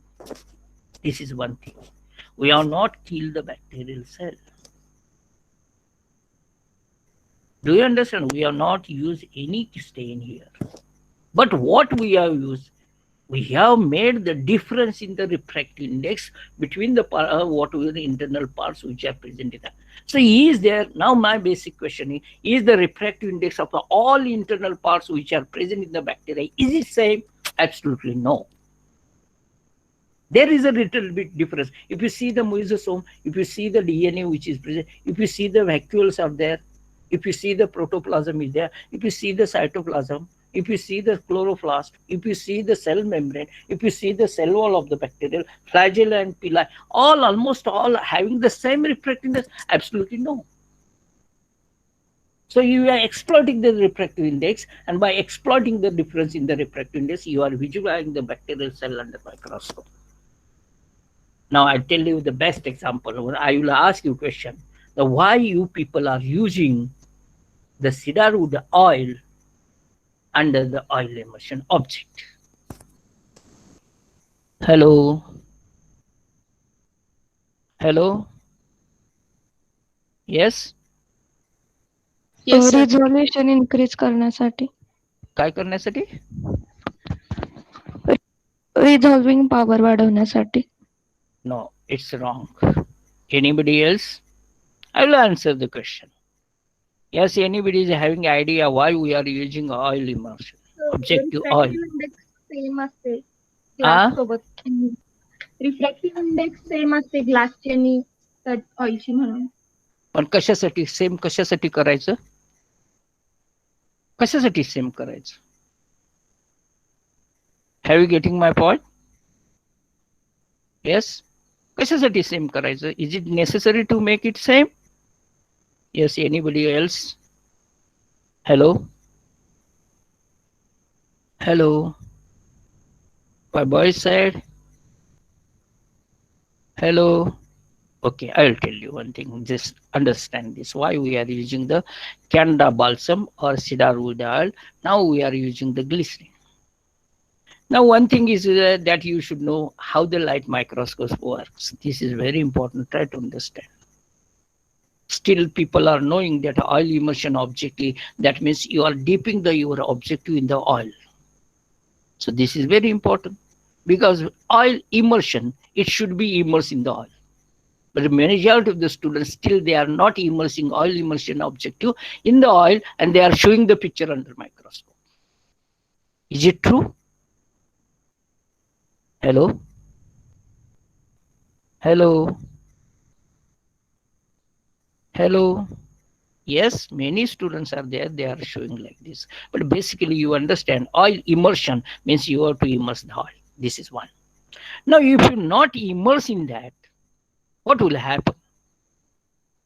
Now, just put your glass slide on the slide that mechanical stage. By using mechanical stage, you have put your slide and you don't put the oil and observe under oil immersion object.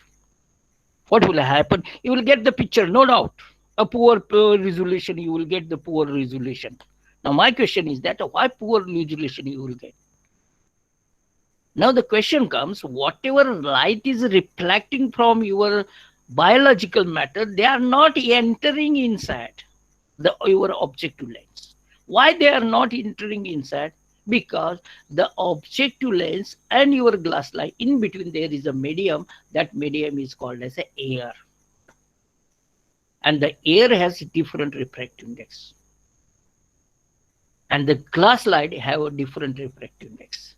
So most of the light which is reflected from your objective or the biological matter that will be totally diverted from your objective lens, then they will not enter in the objective lens. So the medium you will be different. So you might have been knowing the best example. When light rays pass from one medium to another medium, it changes direction. That is called as a physics.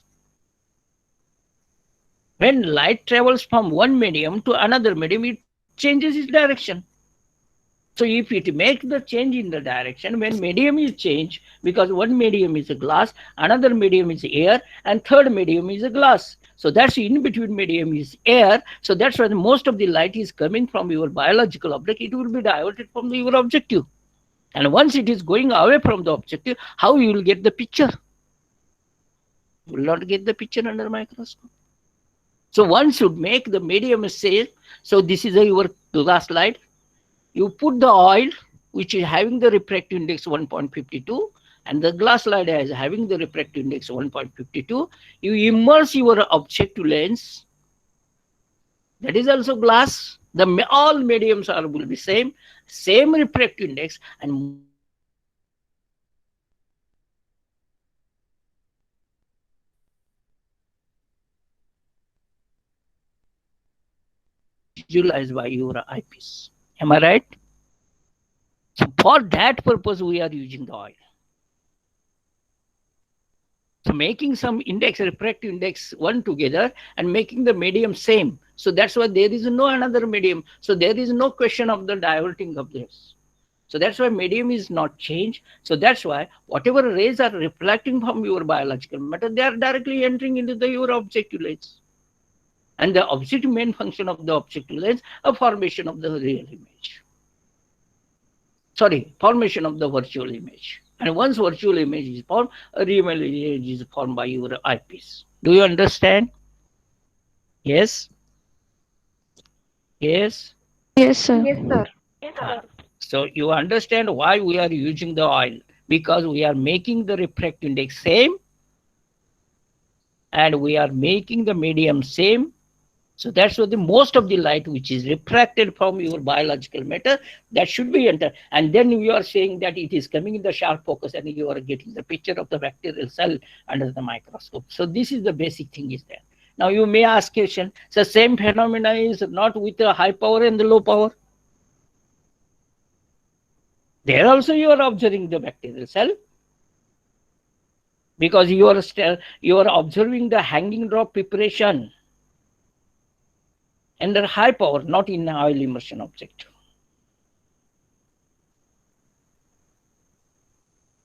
So what is difference?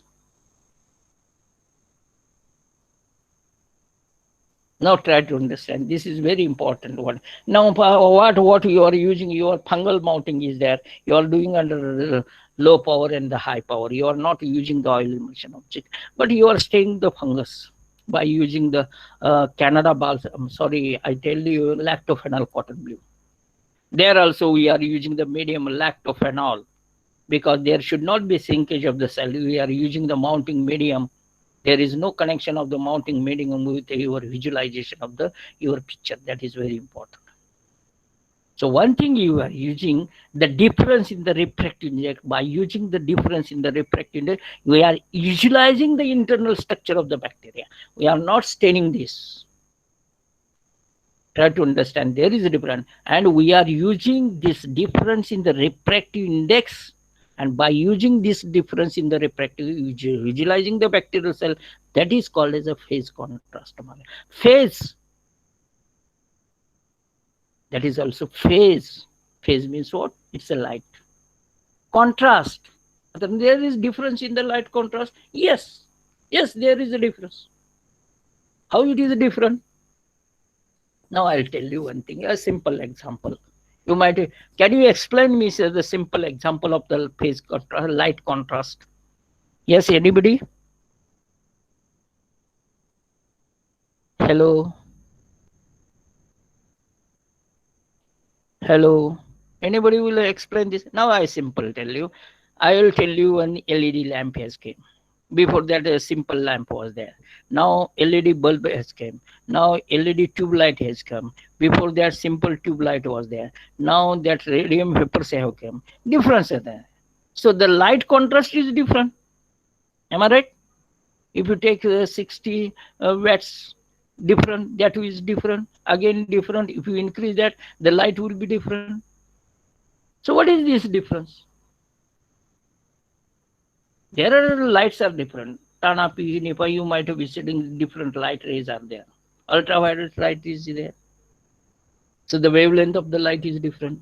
So you can make the difference in the light and making some sort of the contrast, you can visualize the bacteria. So indirectly, there is a difference in the refractive index of the your internal parts of the bacterial cell, and you are focusing with the help of light, you are focusing on the different parts, and you are making some of the sound of the contrast, and you are visualizing the bacterial cell. This is very important. Try to understand. We are not using any type of stain, but we are preparing the some sort of the contrast in the light, and that is one is found to be a dark, one is found to be little dark, and you are visualizing the internal part of the bacterial cell.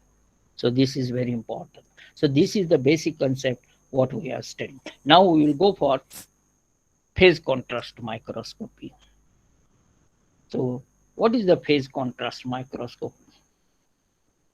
So this is the first sentence I have put in that, observation of the living cell. So it is came into the existence in 13th century, was awarded Nobel Prize in 1953.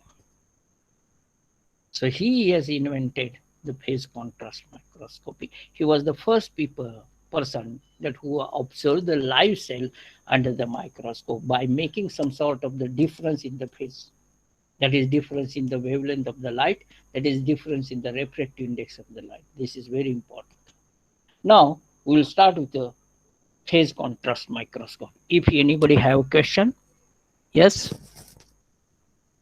Hello. Hello. Hello hello बाळानो, आवाज येतोय का माझा? Hello, yes, hello, येतोय sir. काय शंका आहे का कोणाला? काय नाही. नाही. Okay, we will proceed. Now what is this phase contrast microscope? So that is described by the Friedrich Henrik. This is a Dutch physicist in 1934. That what we have just seen, that his photographs also. Contrast enhancing optical technique. Now, just now I told you that a contrast is prepared by using the light. And light has a different wavelength. This is very important. So this is used for the tissue slice and fibers, glass fragment, subcellular particle, nuclei, organelle, living organism. You have to, anybody will ask you a question, how you will observe the living cells. Then you can say that by using the phase contrast microscope, we can use the, by we will observe the bacteria under, live bacteria under the microscope. And how you will use the killed bacteria, you will observe under microscope. The best example is your light microscope. So that is called as a vital and non-vital staining also. You might have studied vital and non-vital staining. So I will just introduce them, then we will go for the details of the phase contrast. So what is it? It is very difficult to understand the phase contrast. Absolutely no. Whatever your dark field microscope, whatever you have studied, the same. Only the difference is that in between your objective lens and your eyepiece, there is one plate that is called as a phase plate. Just see in the mirror. That is what they are putting the phase plate here there. Now you just see the figure 1. There is a condensers are there. The specimen is there. Objective is there. And your image formation, that is image place is there. That is called as your eyepiece. In between that, there is a presence of your phase plate. That is shown. Just see that there is a presence of the phase plate. Means what this phase plate is doing is changing the light. Changing the phase means the wavelength, it is changing. The more the wavelength, he is sending somewhere else, and the little wavelength, he is sending somewhere else. So that's why only you understand in phase contrast microscope, there is a presence of the one ring that is called the phase plate, and that is situated in between your ocular and your objective lens. Do you understand? Hello? Hello? Yes? Yes, sir. Only the plate is there, nothing is there. The function and the working of the phase contrast microscope is quite same. But this is not the same as compared to your electron microscope, because electron microscope is quite different from this. Try to understand. So this is also working on the light, but you are changing the, you are diffracting this one, you are using the phase plate, and you are changing your refractive index. So that's why when you are changing the phase of the light, you are getting the some part you will get better draft, and some will got your little light. So that's why only you understand there is a presence of the phase plate in between the ocular and your objective lens. Nothing difference in there. Everything is the same. We will go in detail afterwards. Only this is I am saying, because one should understand what is a phase contrast microscope. Phase means light, and you are making some contrast. And this contrast is made by the phase plate, and that phase plate is situated in between your objective lens and your eyepiece. In between eyepiece and the objective lens, there is a one plate, and that plate makes the some sort of the contrast, and from contrast we are visualizing the bacterial cell in the live preparation. Now this is same what I have just now discussed with you. What is this? The phase contrast microscope is the special adaptation to the light microscope. Just I told you that there is nothing difference between the light microscope and phase contrast. Only there is a presence of the ring that is called as a phase ring. We shift the refractive index. So that's why it helps to obtain the clear picture of the living cell or unstain the cell. See, this is very important. Unstain the cell. Now you may ask me questions, sir. How you are preparing the contrast? Yes, in case of the light microscope, you tell me how you are preparing the contrast here. Hello, just now I told you. Hello, how you are making the contrast here in phase contrast microscope? Hello. Hello. Hello. Staining करताना field तरी bright ठेवायचं किंवा dark करून मग त्या दोघांमध्ये contrast निर्माण करायचा आणि मी मग काय सीन म्हटली बाळ, करायचं. तू स्टेनिंग म्हटली. स्टेनिंग करताना आपण स्टेन करतो का इथं? नाही, मग कसं म्हटलं तू स्टेनिंग? स्टेनिंग हा भाग ऐकून घे, स्टेनिंग हा भाग कुठे आला? लाईट मायक्रोस्कोप मध्ये आला आणि तुम्ही कॉन्ट्रास्ट तयार केलं, बरोबर आहे का? हॅलो. हा सर. आणि फेज कॉन्ट्रास्ट मध्ये आपण स्टेनिंग करत नाहीये. कमी वेव्हलेंथच्या आणि जास्त वेव्हलेंथच्या लाईट्स आहेत का? आहेत का? Have you heard about the wavelength of the light? आहेत का लाईट? कमी वेव्हलेंथच्या लाईट्स, मोर वेव्हलेंथच्या लाईट आहेत का? असं आहेत. फिजिक्स मधलाच भाग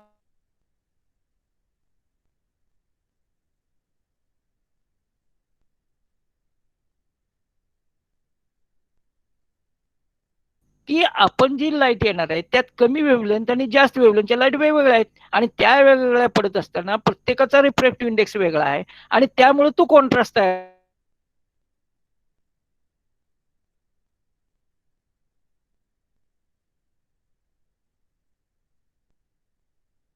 you are shifting your what you are doing, shifting your light. म्हणून त्याला सांगितलं तिथे एक रिंग असते, ती रिंग काय करते तर तुम्हाला रिफ्रॅक्टिव्ह इंडेक्सचे वेगवेगळ्या रिफ्रॅक्टिव्ह इंडेक्सची लाईट आहे वेगवेगळ्या पद्धतीने पाठवते आणि अनस्टँड प्रिपरेशनवर ज्या वेळेला पडतात त्यावेळेला रिफ्रॅक्टिव्ह इंडेक्स ज्याचा जास्त तो डार्क दिसेल, ज्याचा रिफ्रॅक्टिव्ह इंडेक्स कमी तो पांढरा दिसेल. दॅट मी you are making the contrast. पण ह्या ठिकाणी आपण स्टेन वापरलेलं नाही बाळांनो. तिथे काय झालेलं आहे, लाईट मायक्रोस्कोप आम्ही स्टेन वापरलंय आणि कॉन्ट्रास्ट केलंय. इथं आपण काय केलं, लाईट वापरलंय आणि कॉन्ट्रास्ट केलंय. म्हणजे काय केलं, लाईट वापरून कॉन्ट्रास्ट केलं म्हणजे काय, वेव्हलेंथ आपला पुढे आल्यानंतर तुम्हाला समजेल. आपण काय केलं, लाईट जो वापरलंय त्याच्यातला कॉन्ट्रास्ट वापरून आपण ते व्हिज्युअलायझेशन करतो. तिथं काय केलं, स्टेन वापरून व्हिज्युअलायझेशन केलं. Do you understand? Hello.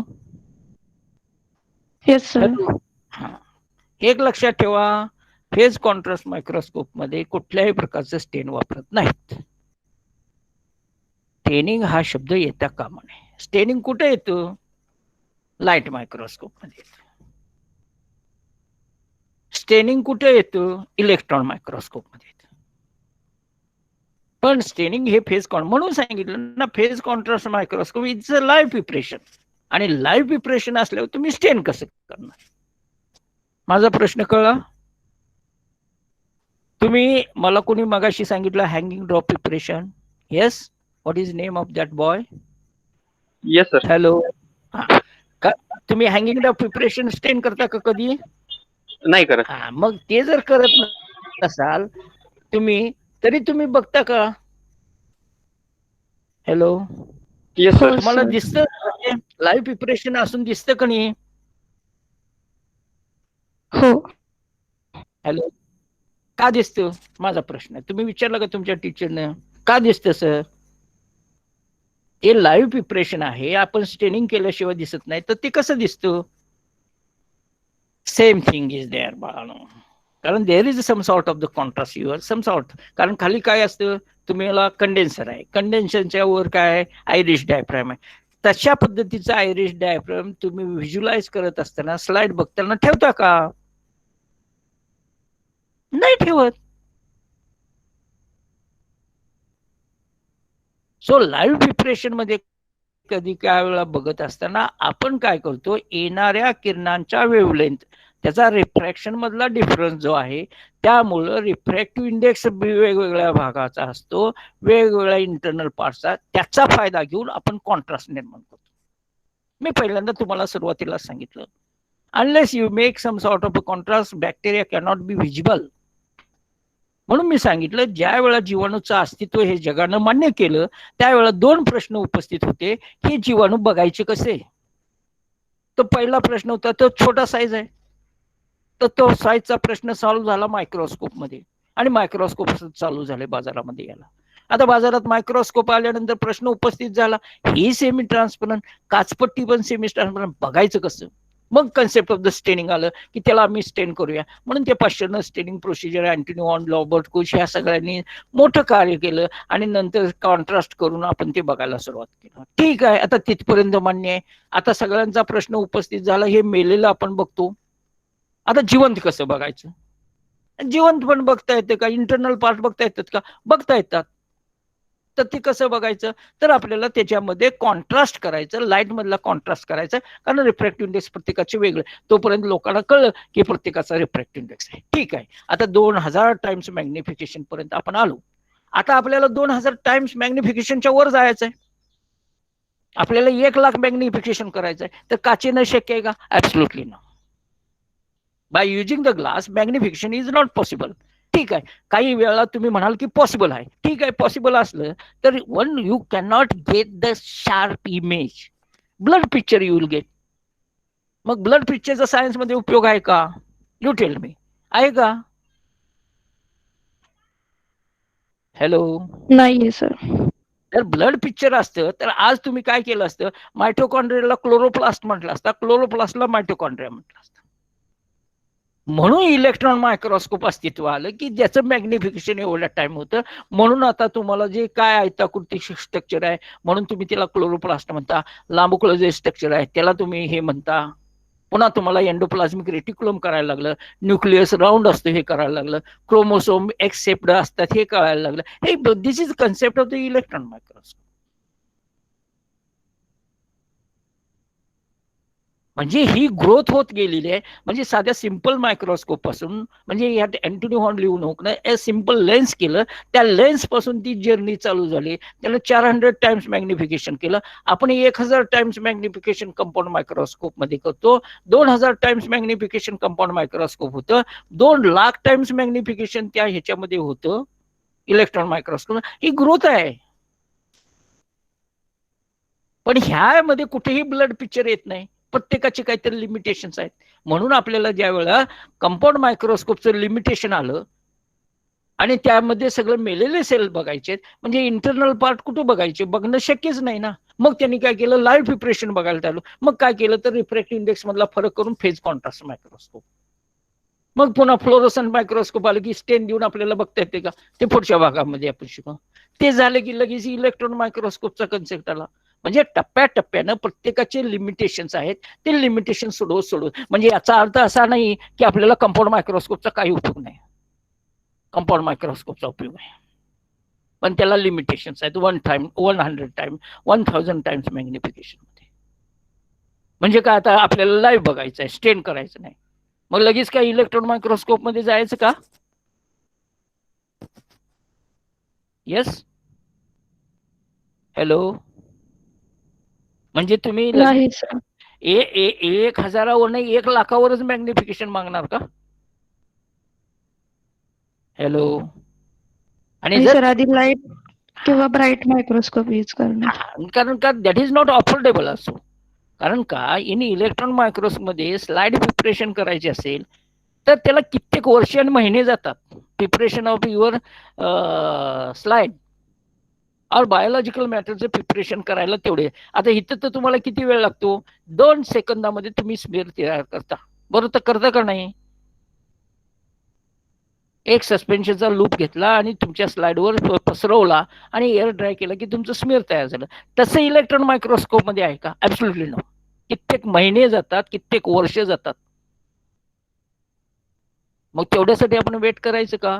Absolutely no. म्हणून पहिल्यांदा जो आला तो आला कंपाऊंड मायक्रोस्कोप, त्यानंतर आला फेज कॉन्ट्रास्ट मायक्रोस्कोप, त्यानंतर आला फ्लोरोसंट मायक्रोस्कोप आणि त्यानंतर आला इलेक्ट्रॉन मायक्रोस्कोप. ह्या सगळ्याची गरज आपल्याला आहे. म्हणून साईज आणि शेप पहिल्यांदा आपण शिकलो की bacteria they are 3 types of the shapes. हे कशावरनं कळलं? लगेच काय त्यांनी कॉन्ट्रास्ट मायक्रोस्कोप फेज कॉन्ट्रास्ट मधनं कळलं का आपल्याला? नाही. आपण सिंपल स्टेनिंग केलं, त्याच्यावरनं rod shaped bacteria, comma shaped bacteria, spiral shaped bacteria, ह्या सगळ्या गोष्टी होत गेल्या. म्हणजे आपल्याला शेप आणि साईज तिथं कळलं. आता ठीक आहे, आपल्याला शेप आणि साईज कळलं. त्यातनं काही लोकांनी प्रयत्न केला सेलवॉल स्टेन करण्याचा प्रयत्न केला. तुम्ही सेलवॉल स्टेनिंग केलं. काहींनी स्पोर स्टेनिंग केलं, स्पोर स्टेनिंग करण्याचा प्रयत्न केला. काहींनी फ्लॅजिला स्टेनिंग केलं, त्याचे फ्लॅजिला बघण्याचा प्रयत्न. पण मला आता प्रश्न असा आहे की फ्लॅजिलाचे इंटरनल स्ट्रक्चर आपल्याला बघायचे कसं? तुम्ही एस आणि एम रिंग म्हणतात, पॉझिटिव्ह इकडनं फिरतो, अँटी क्लॉकवाईज फिरतो, क्लॉकवाईज फिरतं, मग ते मोटर असतं आणि अशा प्रकारची एनर्जी जनरेट होतं आणि त्यामुळे ते फिरतं. हे कुणी सांगितलं? unless you go for electron microscope, because that motors and that rotors and your S and M rim, they are too small. म्हणून जेवढ्या वस्तू छोट्या छोट्या होत गेल्या, आधी बॅक्टेरिया लहान, त्यातनं ह्या सगळ्या गोष्टी लहान, आणि ह्या जर बघायच्या असते तर टप्प्याटप्प्यानं आपण इलेक्ट्रॉन मायक्रोस्कोप मध्ये गेलो. मग आज सांगतोय की फ्लॅजिलाचं हुक असतं, मग त्या फ्लॅजिलाला हे बेस म्हणतात, त्याच्यात एस रिंग असते, एम रिंग असतं. That comes to the electron microscope. Do you understand what I want to say? So immediately असं काही झालेलं नाही की ज्या गोष्टी इमिजिएट होऊ शकत नाही, कारण हे टप्प्याटप्प्याने इतिहास घडत गेला आणि टप्प्याटप्प्याने हे सगळ्या डिस्कवरी होत गेल्या, आणि आपण आज हे सगळ्या गोष्टी शिकतो. मग ठीक आहे, लोकांनी म्हटलं स्टेनिंग करू. स्टेनिंगला पर्याय काय? तर ठीक आहे, रिफ्रॅक्टिव्ह इंडेक्स मधला कॉन्ट्रास्ट करू आणि we can visualise the bacterial cell. आणि मग एखाद्यानं म्हटलं मला लाईव्ह प्रिपरेशन बघायचंय, मग फेज कॉन्ट्रास्ट आला. ठीक आहे, आता मला फ्लोरोसन यानं बघायचं, ते पुढच्या वेळेला शिकू आपण, फ्लोरोसन मायक्रोस्कोपी काय आहे ते. तर प्रश्न असे आहेत की आपल्याला प्रत्येक टप्प्याला काही लिमिटेशन्स आले आणि त्या लिमिटेशनवर ओव्हरकम करत होत होतं, आणि शेवटी इलेक्ट्रॉन मायक्रोस्कोप. आता तुम्ही म्हणाल इलेक्ट्रॉन मायक्रोस्कोपचं पुढं काय? जर इलेक्ट्रॉन मायक्रोस्कोपनं जर आपली गरज पूर्ण होत असेल, आपल्याला सगळे पार्ट्स माहित असतील, तर आपण ते केले, त्याच्यानंतरची गरजच नाही. कारण एनिथिंग यू ब्रिंग, बॅक्टेरियामधले इंटरनल पार्ट्स देखील तिथं दिसतात, पेशीमधलं तर दिसणारच आहेत. Cells are bigger.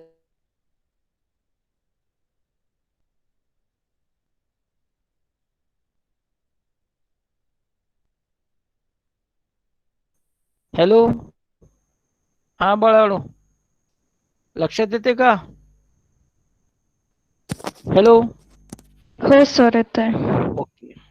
So phase contrast microscopy, it has adaptation to the light microscopy. Try to understand. If you get the clear picture, living, unstained, try to understand. Don't bring any type of staining in the phase contrast microscope, because you are making the contrast by using the light.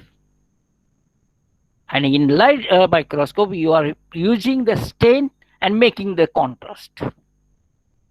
So the adapter convert the minor difference in the phase stains in the transmitted light. मी तेच सांगितलं, a little bit difference in their phase changes in transmitted light due to the refractive index of all cell organelle, a perceptible shade or gray. आता ह्याच्यामध्ये काय आहे? स्टेन preparation नाही. ज्याचा refractive index जास्त आहे ते काळं दिसतं, ज्याचा रिफ्रॅक्टिव्ह इंडेक्स कमी आहे तर थोडं कमी काळं दिसतं, आणि ह्या दोन्हीतला डिफरन्स आपण काढायचा आहे. आणि we are visualizing the bacteria under microscope. Means almost all cell organelle they can be visible under phase contrast microscopy. So what is this phase ring? Hello, what is your phase ring that we will study next time? Hello. Hello. हा sir. थांबूया. हा चालेल. आणि पुढच्या वेळा आपण बघू. हा, पुढच्या वेळा आपण पुढचं शिकू ऍक्च्युअल फेज कॉन्ट्रास्ट मायक्रोस्कोप म्हणजे काय. चालेल. बरं, आज शिकवलेलं सगळं कळलं का? कल्याणी. हा सर. आशुतोष. आशुतोष. हॅलो आशुतोष, समजलं का? समजलं. हा समजलं. विनया. हा सर, समजलं. ओके. किती 25च मुलं आहेत, बाकीची कुठे गेली बाळानो? 33 आहेत ना आपले. Tejaswini. Aishwarya. Hello. Yes sir. समजलं का? हो sir. Okay, we will meet next time. Okay, thank you. Have a nice day.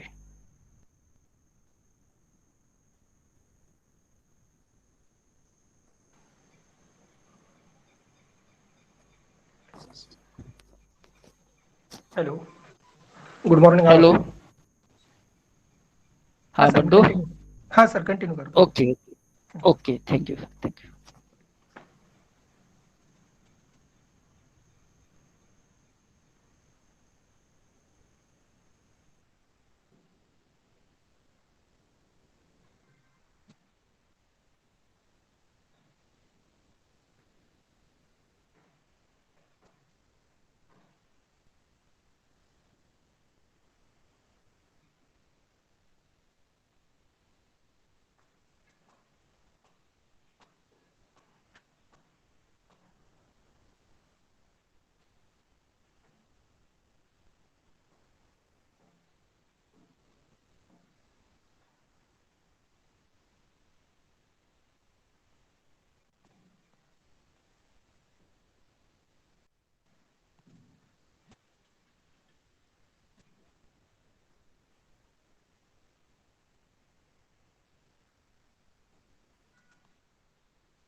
Screen दिसते का सगळ्यांना मोबाईलची? हॅलो, हो सर. दिसतीये? हो. ओके. लॅपटॉपला चार्जिंग नसल्यामुळं आपण आज मोबाईलवरती लेक्चर घेणार आहोत. याच्या अगोदरच्या लेक्चरमध्ये आपण एन्झाइम कायनेटिक्स सुरू केलेले आणि एन्झाइम कायनेटिक्स मध्ये आपण रिव्हर्सिबल इनिबिशन आणि इरिव्हर्सिबल इनिबिशन बघितलेले. रिव्हर्सिबल इनिबिशन आणि इरिव्हर्सिबल इनिबिशन बघत असताना रिव्हर्सिबल मध्ये आपण वेगवेगळे टाइप्स बघितलेले आहेत, जसं की कॉम्पिटिटिव्ह, अनकॉम्पिटिटिव्ह, नॉन कॉम्पिटिटिव्ह आणि मिक्स टाइप ऑफ इनिबिशन. आणि इरिव्हर्सिबल मध्ये आपण फीडबॅक इनिबिशन आणि सुसाइडल इनिबिशन असे टाइप्स बघितलेले आहेत. त्याच्यामध्ये कशा प्रकारे केएम आणि व्हीमॅक्स चेंज होतं हे त्याचा जो शेवटचा ग्राफ होता आपण त्या स्लाइड मधला, तो सगळ्यात महत्त्वाचा आहे. सगळ्यात जास्त MCQ तिथूनच येतील. आणि दुसरी अशी एक सूचना आहे तुमच्यासाठी की मॅक्झिमम युनिव्हर्सिटी ज्या आहेत आपल्या महाराष्ट्रातल्या, त्यापैकी 13 युनिव्हर्सिटींनी ऑनलाईन पेपर घेण्याचं ठरवलेलं आहे. त्यामुळं चान्स असा पण आहे की आपलं कॉलेज सुद्धा ऑनलाईन एक्झाम घेऊ शकतं सेमिस्टरची. आणि जर एकच मिनिट, आणि जर ऑनलाईन एक्झाम होणार असेल तर MCQ टाईप मध्ये होईल. जे आपण बोलत होतो थेरॉटिकल मध्ये पेपर काढलेले आहेत, त्याची एक्झाम वगैरे होईल. तर थेरॉटिकल जर होत नसेल एक्झाम तर ऑनलाईन घ्यावी लागेल. त्यामुळं अभ्यास सुरू ठेवा, कारण ऑनलाईन एक्झामला MCQ असणार आहेत आणि MCQ साठी थोडंसं व्यवस्थित अभ्यास करणं गरजेचं आहे. आणखीन काही तशी नोटीस निघालेली नाही आहे, बट तुमच्या माहितीस्तव तुम्हाला लक्षात असावं म्हणून सांगतोय. नोटीस निघाल्यानंतर व्यवस्थित तुम्हाला समजेलच. आणखीन आम्हालाही नोटीस आलेली नाही आहे, फक्त एक चर्चा झालेली आहे तशी की ऑनलाईन घेण्याचा विचार होऊ शकतो. आणि 13 युनिव्हर्सिटीजनी ऑनलाईन एक्झाम घेण्याचं ठरवलेलं आहे. त्याच्यामुळे तुम्ही सुद्धा अभ्यासामध्ये राहा. ओके, आज आपण एक नवीन पॉइंट बघणार आहोत जो खूप इंटरेस्टिंग आहे, MM इक्वेशन.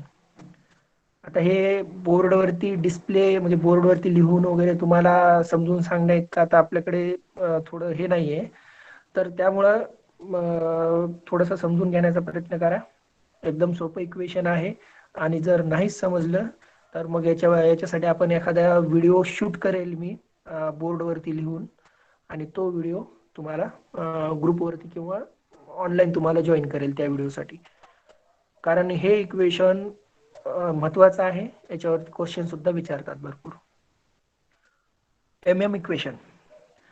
आता MM इक्वेशनचा लॉंग फॉर्म आपल्याला माहिती आहे. MM equation Michaelis Menten equation.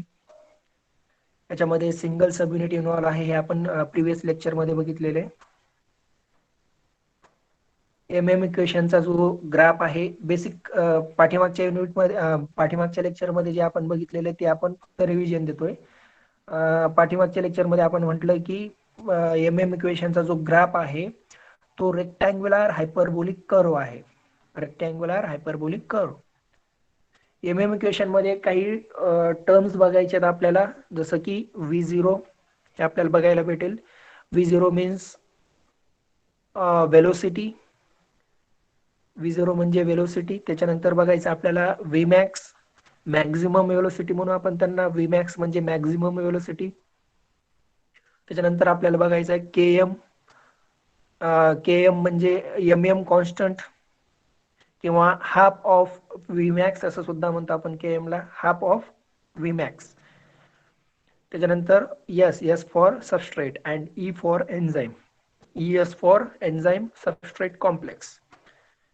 ह्या गोष्टी आपल्याला इथं बघायच्या आहेत. परत आपण प्रिव्हियस लेक्चरमध्ये आपण बघितलं की जर Km इन्क्रीज झालं तर ॲफिनिटी विथ सबस्ट्रेट ही लो होते. If Km is increased, then affinity of substrate is decreased. And if Km is decreased, then affinity of substrate is increased. हे दोन्ही ऑपोजिट आहेत. जर Km वाढत असेल तर एन्झाईमची सबस्ट्रेट बरोबरची अफिनिटी ही कमी होते, आणि जर Km कमी होत असेल तर एन्झाईमची सबस्ट्रेट बरोबरची अफिनिटी ही वाढते. कारण आपल्या सगळ्यांना माहिती आहे specific enzyme can bind with specific substrate, त्याला आपण स्पेसिफिसिटी म्हणतो. आणि एन्झाईमची अफिनिटी ही सबस्ट्रेट बरोबर असते, जसं की अँटीजेन अँटीबॉडी अफिनिटी असते, तसंच एन्झाईम आणि सबस्ट्रेटची अफिनिटी आहे. MM इक्वेशन बघत असताना याच अफिनिटीच्या बेसिसवरती आपण असं म्हणतो एन्झाईम वरती ऍक्टिव्ह साईट प्रेझेंट आहे आणि या ऍक्टिव्ह साईट वरती तो सबस्ट्रेट येऊन बाइंड होतो. एन्झाईम प्लस सबस्ट्रेट, ज्या वेळेला आपण एखाद्या सबस्ट्रेट वरती एन्झाईम बाइंड करतो त्यावेळेला एन्झाईम प्लस सबस्ट्रेटचं कन्व्हर्जन ES कॉम्प्लेक्स मध्ये होतं. ES कॉम्प्लेक्स, जसं की आपल्याला या रिॲक्शन मध्ये दिसतं ES कॉम्प्लेक्स. स्लाइड दिसते ना सगळ्यांना? हॅलो, रिप्लाय द्या पटकन. हो sir. Okay okay, thank you. E plus S, enzyme plus substrate, या दोघांचं ज्या वेळेला बाइंडिंग होते त्यावेळेला आपल्याला ES कॉम्प्लेक्स मिळतो. आणि ES कॉम्प्लेक्स मिळत असताना K1 असं एक कॉन्स्टंट आहे. K1 याला आपण कॉन्स्टंट म्हणतो. आणि हा जो K1 आहे, या K1 चा अर्थ होतो फॉरवर्ड रिॲक्शन कॉन्स्टंट. K1 म्हणजे फॉरवर्ड रिॲक्शन कॉन्स्टंट, जसं की आपल्याला इथं दिलेलं आहे खाली. E प्लस S याचं कन्व्हर्जन ज्या वेळेला ES मध्ये होतं त्यावेळेला जो कॉन्स्टंट प्रेझेंट असतो त्या कॉन्स्टंटला आपण म्हणतो K1 कॉन्स्टंट. आणि ज्या वेळेला ES हा जो कॉम्प्लेक्स आहे एन्झाईम सबस्ट्रेट कॉम्प्लेक्स, याचं कन्व्हर्जन परत ज्या वेळेला त्याचं ब्रेकडाऊन झाल्यानंतर E प्लस ES मध्ये होतं. नीट समजून घेण्याचा प्रयत्न करा. ज्या वेळेला ES चं फॉर्मेशन होतं, ES चं फॉर्मेशन होत असताना जो कॉन्स्टंट असतो त्याला आपण म्हणतो K1 कॉन्स्टंट. आणि ज्या वेळेला याच ES चं डिसोसिएशन होतं किंवा या ES चं ब्रेकडाऊन होतं, आणि ब्रेकडाऊन होत असताना E प्लस S जर मिळत असेल, एन्झाईम प्लस सबस्ट्रेट जर मिळत असेल, तर त्या कॉन्स्टंटला आपण म्हणतो minus K1 constant. Minus K1 constant. आणि नंतर काय होतं, एन्झाईम सबस्ट्रेट कॉम्प्लेक्स तयार झालेला आहे. एन्झाईम सबस्ट्रेट कॉम्प्लेक्स तयार झाल्याच्या नंतर या एन्झाईम सबस्ट्रेट कॉम्प्लेक्सचं कन्व्हर्जन हे एन्झाईम प्लस प्रोडक्ट मध्ये होतं. कारण एन्झाईम हा सबस्ट्रेट बरोबर बाइंड झाला तर हा एन्झाईम त्या सबस्ट्रेटचं ब्रेकडाऊन करेल किंवा त्याचं कन्व्हर्जन हे प्रोडक्ट मध्ये करेल. आणि ज्या वेळेला एन्झाईम सबस्ट्रेट कॉम्प्लेक्सचं कन्व्हर्जन एन्झाईम प्लस प्रोडक्ट मध्ये होतं, या रिॲक्शनचा कॉन्स्टंट असतो K2. K2 हा कॉन्स्टंट आहे. आणि कोणत्या रिॲक्शनचं? एन्झाईम सबस्ट्रेटचं कन्व्हर्जन एन्झाईम प्लस प्रोडक्ट मध्ये करण्यासाठी जो कॉन्स्टंट आहे त्याचं. किंवा इन शॉर्ट असं लक्षात ठेवा, प्रोडक्ट तयार करण्यासाठी जो कॉन्स्टंट असतो त्या कॉन्स्टंटला आपण म्हणतो K2 कॉन्स्टंट. आणि खाली एक कॉन्स्टंट दिलेला आहे मायनस K2 कॉन्स्टंट. आता हा मायनस K2 कॉन्स्टंट काय आहे बघा, याला आपण जवळजवळ विसरून गेलो तरी चालेल मायनस K2 कॉन्स्टंटला. कारण minus K2 constant it is a negligible. हे निग्लिजिबल आहे. निग्लिजिबलचा अर्थ काय होईल समजा. निग्लिजिबल का म्हणतोय आपण याला?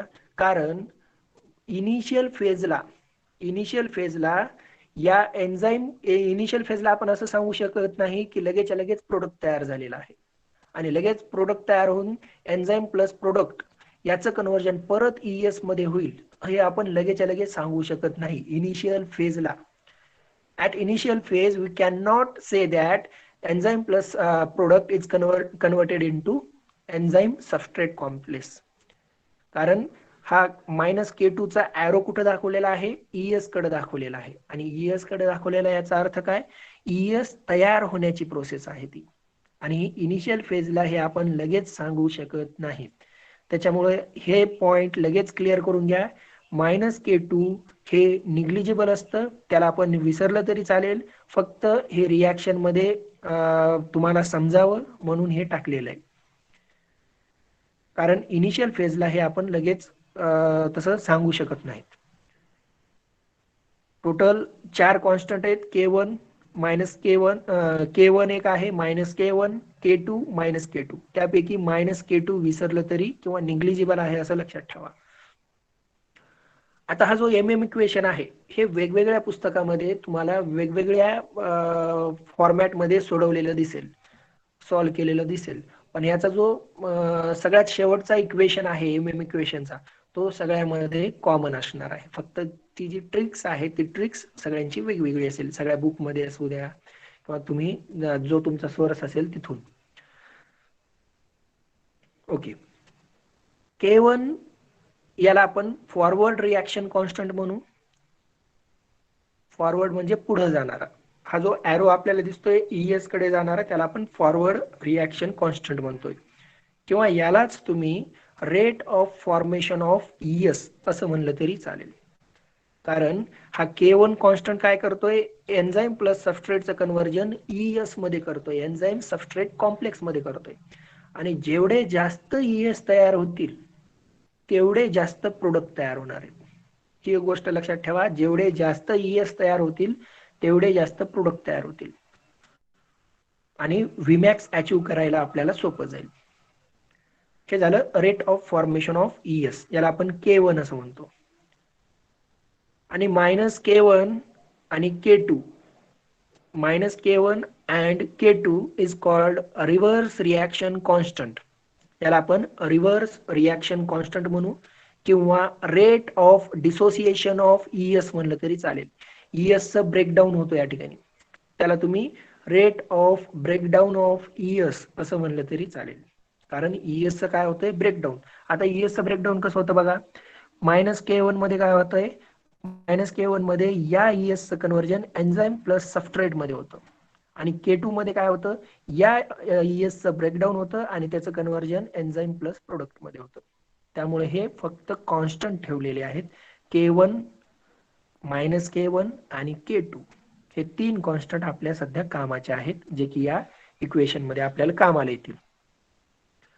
-K2 नेग्लिजिबल आहे, त्याच्यामुळे तुम्ही सध्या आपल्याला हे पुढे घेऊन जायचं नाही, तिथं सोडून द्यायचं -K2 ला.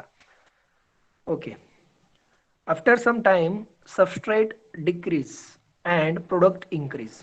काय होतं, ज्या वेळेला या ग्राफवरती आपल्याला समजेल, हा जो खालचा ग्राफ दिसतोय आपल्याला, या ग्राफवरती आपण थोडंसं डिस्कस करू. हा जो ग्राफ काढलेला आहे या ग्राफमध्ये Y ऍक्सिस काढलेला आहे आणि X ऍक्सिस. X ऍक्सिस वरती आपण टाइम घेतलेला आहे आणि Y ऍक्सिस वरती कॉन्सन्ट्रेशन. आता काय होतं, ज्या वेळेला इनिशियल फेज आहे, सुरुवात आहे याचा अर्थ काय होईल, आपल्याकडे भरपूर सबस्ट्रेट प्रेझेंट आहेत इनिशियल फेजला. Y ऍक्सिस वरती सबस्ट्रेट आहे, खूप जास्त सबस्ट्रेट आहेत. पण काय होईल, या सबस्ट्रेट बरोबर एन्झाईम, जितके जास्त सबस्ट्रेट असतील तितकं लगेच एन्झाईम त्याच्यावरती अटॅक करतील, एन्झाईम त्या सबस्ट्रेटला पकडतील आणि त्याचं प्रोडक्ट मध्ये कन्व्हर्जन करतील.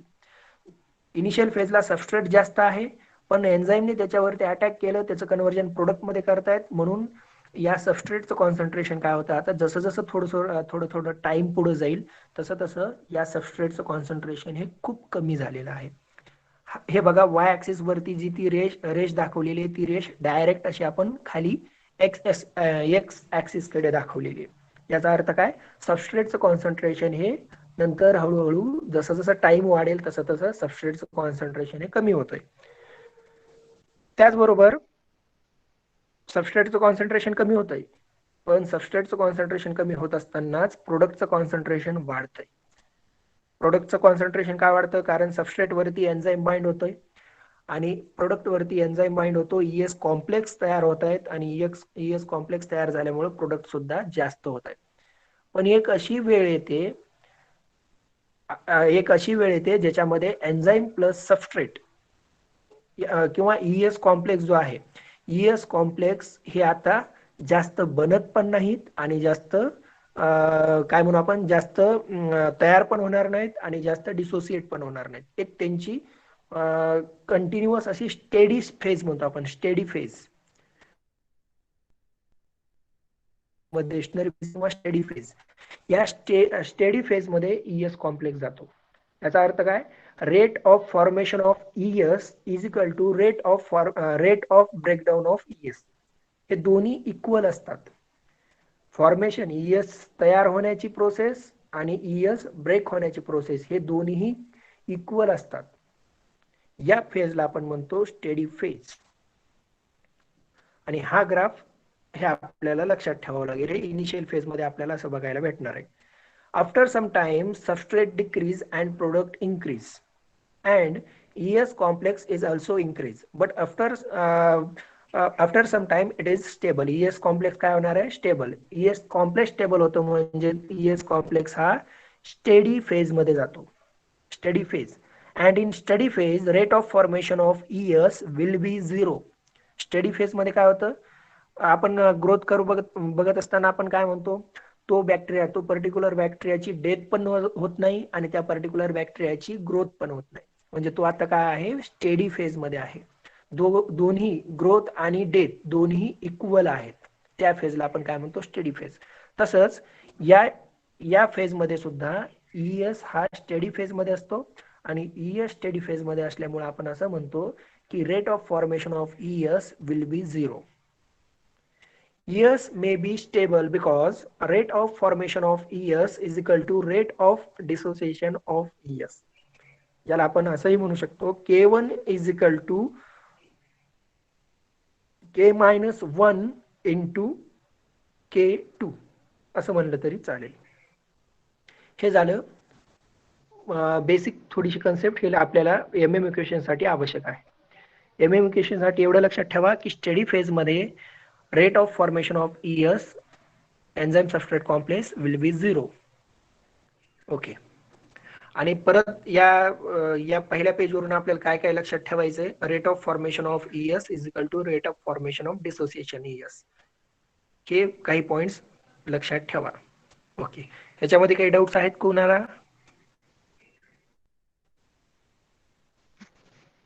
हॅलो.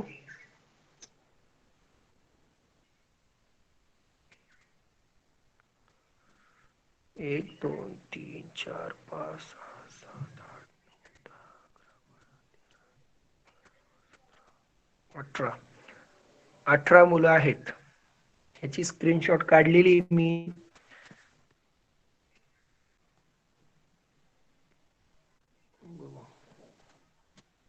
काही डाऊट्स आहे का? आत्ताचा जो आपण पेज बघितलेला आहे याच्यामध्ये काही कोणाला डाऊट पहिल्या स्लाइड मध्ये? अरे बोला पटकन. असतील तर यस, नाही तर नाही सरळ. Hello hello. कल्याणी आवाज येतोय का? डाऊट्स नाहीत ना? नाही सर. लगेच रिप्लाय देत जा, कारण तुमच्यामुळं आम्ही इकडे बोलत राहतो. काही आहेत का डाऊट्स, काही आहेत का? तुम्ही तिकडून काही बोलतच नाही. तसं करू नका. डाऊट्स असतील तर लगेच विचारा, नसतील तर नाही म्हणून सांगायचं सरळ सरळ. ओके. मग आता या पहिल्या स्लाइड वरून आपल्याला काय काय लक्षात ठेवायचं? पहिल्या स्लाइड वरून एवढंच लक्षात ठेवा, एन्झाईमची जी जनरल रिॲक्शन आहे E plus S is equal to E plus S is converted into ES complex and ES complex is converted into enzyme plus product. आणि या ठिकाणी जे कॉन्स्टंट आहेत त्या कॉन्स्टंट कोणकोणते असतील? K1 minus K1 K2. K1 is forward reaction constant, and K-1 and K2 is dissociation constant, म्हणजे एन्झाईमचं breakdown होणारे कॉन्स्टंट आहेत. आणि हे दोघंही काय असतात, एकमेकाच्या इक्वल असतात, आणि इक्वल असतात म्हणून स्टेडी स्टेट मध्ये ES हा 0 असतो. हे सध्या लक्षात ठेवा एवढं. ओके, चालेल. आता पुढे बघू. तिथपर्यंत आपल्याला सगळ्यांना समजलेलं आहे. Rate of formation of ES हे याला आपण K1 म्हटलेलं आहे. आणि K1 आता या रिएक्शन कडे बघा. Rate of formation of ES याला आपण या कॉन्स्टंटला काय म्हटलेलं आहे, K1. आणि ES फॉर्मेशन होण्यासाठी काय काय आवश्यक आहे, एन्झाईम प्लस सबस्ट्रेट. हेच आपण इथं घेतलेलं आहे. K1 इन ब्रॅकेट एन्झाईम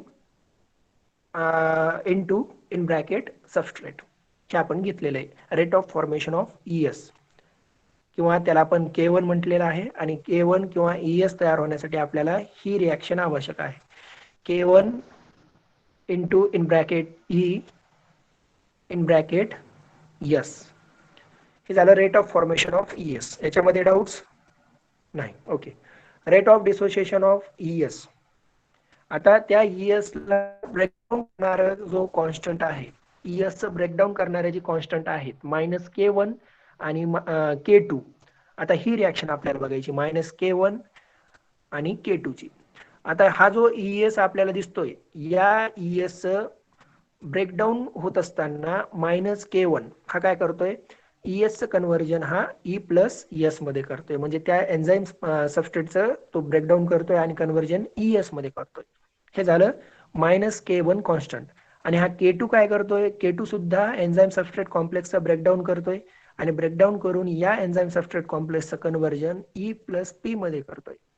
मग आपल्याला काय लिहावं लागेल, -K1 इन ब्रॅकेट ES, कारण ES चं ब्रेकडाऊन करतोय K1 constant, -K1 constant, plus K2 आणि K2 इन ब्रॅकेट ES, कारण K2 सुद्धा हा कॉन्स्टंट जो आहे, K2 कॉन्स्टंट हा सुद्धा या एन्झाईम सबस्ट्रेटचं कन्व्हर्जन आहे एन्झाईम प्लस प्रोडक्ट मध्ये करतोय. म्हणजे ES कॉम्प्लेक्स तो सुद्धा ब्रेकडाऊन करतोय.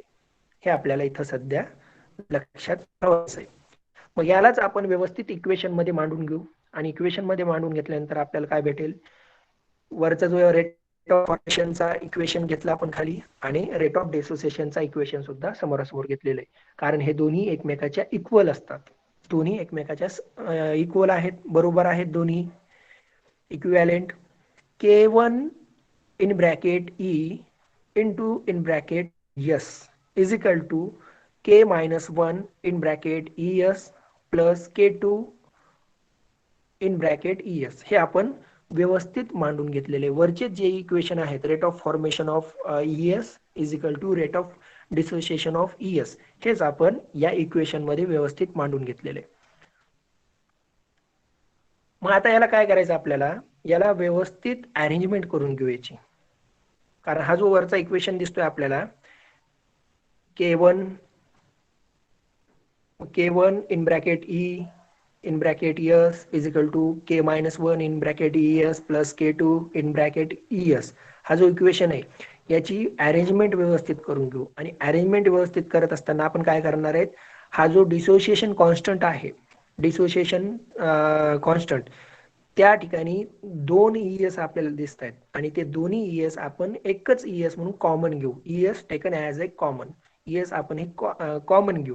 आणि कॉमन घेतल्यानंतर आपल्याला इक्वेशन काय दिसतं, ते रेड पेन मध्ये जे लिहिलेलं आहे तिथं काय लिहिलंय आपण, K1 in bracket E in bracket ES is equal to ES आपण कॉमन घेतलेला आहे, ES आपण बाजूला घेतला, ES common, and K2 plus K1 हे जे डिसोसिएशन कॉन्स्टंट आहेत त्या कॉन्स्टंटला आपण एका ब्रॅकेट मध्ये टाकून दिलेलं आहे. ओके, इथपर्यंत काही डाऊट्स?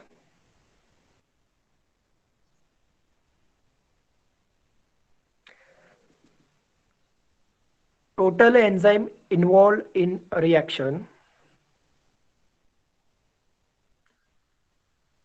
ओके, इथपर्यंत लक्षात असू द्या. हे रेड पेन मध्ये जे लिहिलेलं आहे तिथपर्यंत लक्षात ठेवा सध्या. आणि डायरेक्ट आपण खाली जे परत रेड पेन मध्ये लिहिलेलं आहे तिथं या direct. Put in above reaction आहे का त्याच्या खाली. पुट इन अबो रिॲक्शनच्या खाली आल्यानंतर आपल्याला समजेल K1 हा वरचंच इक्वेशन आपण खाली घेतलेला आहे. K1 in bracket E multiply by in bracket S is equal to ES in bracket K2 plus K1 हा वरचाच इक्वेशन आपण ऍज इट इज खाली घेतलेला. खाली घेतल्यानंतर आपण काय करतोय बघा, take constant in one side.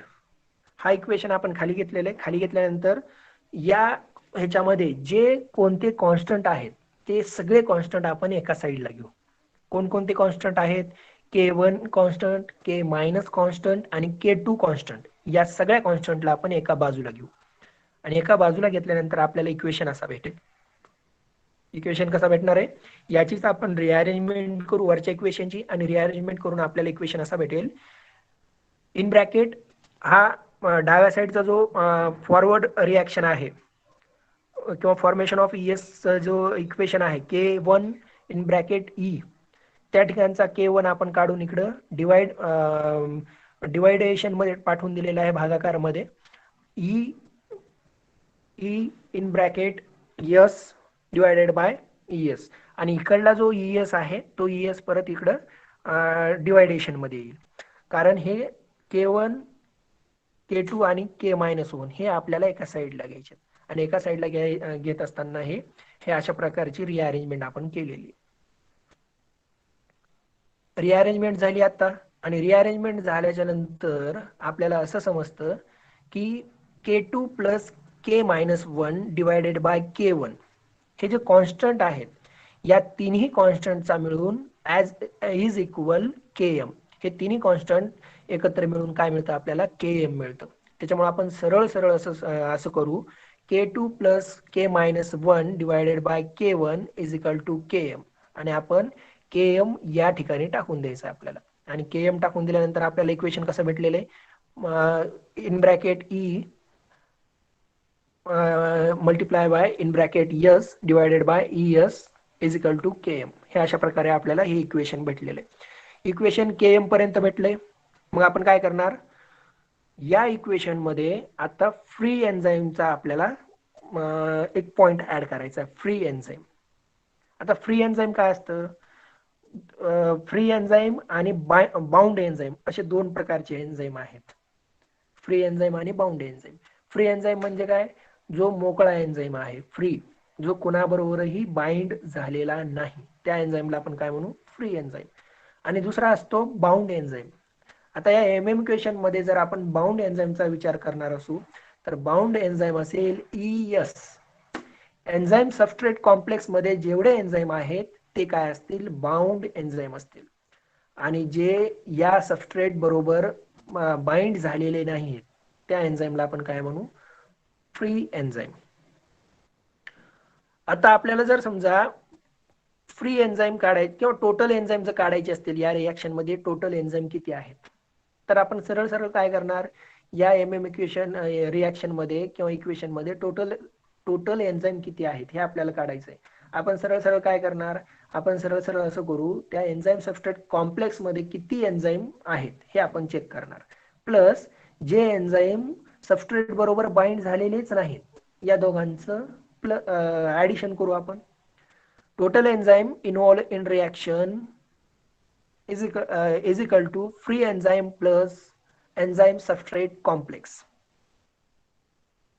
Free enzyme आणि जे एन्झाईम सबस्ट्रेट बरोबर बाइंड आहेत ते एन्झाईम या दोघांची आपल्याला बेरीज करायची आणि बेरीज केल्यानंतर आपल्याला टोटल एन्झाईम मिळेल. तुम्ही टोटल एन्झाईमला E0 किंवा E0 म्हणा किंवा ET म्हणलं तरी चालेल. ET म्हणजे टोटल एन्झाईम. E0 म्हणलं तरी टोटल एन्झाईम. आता total enzyme E0 is equal to E plus ES.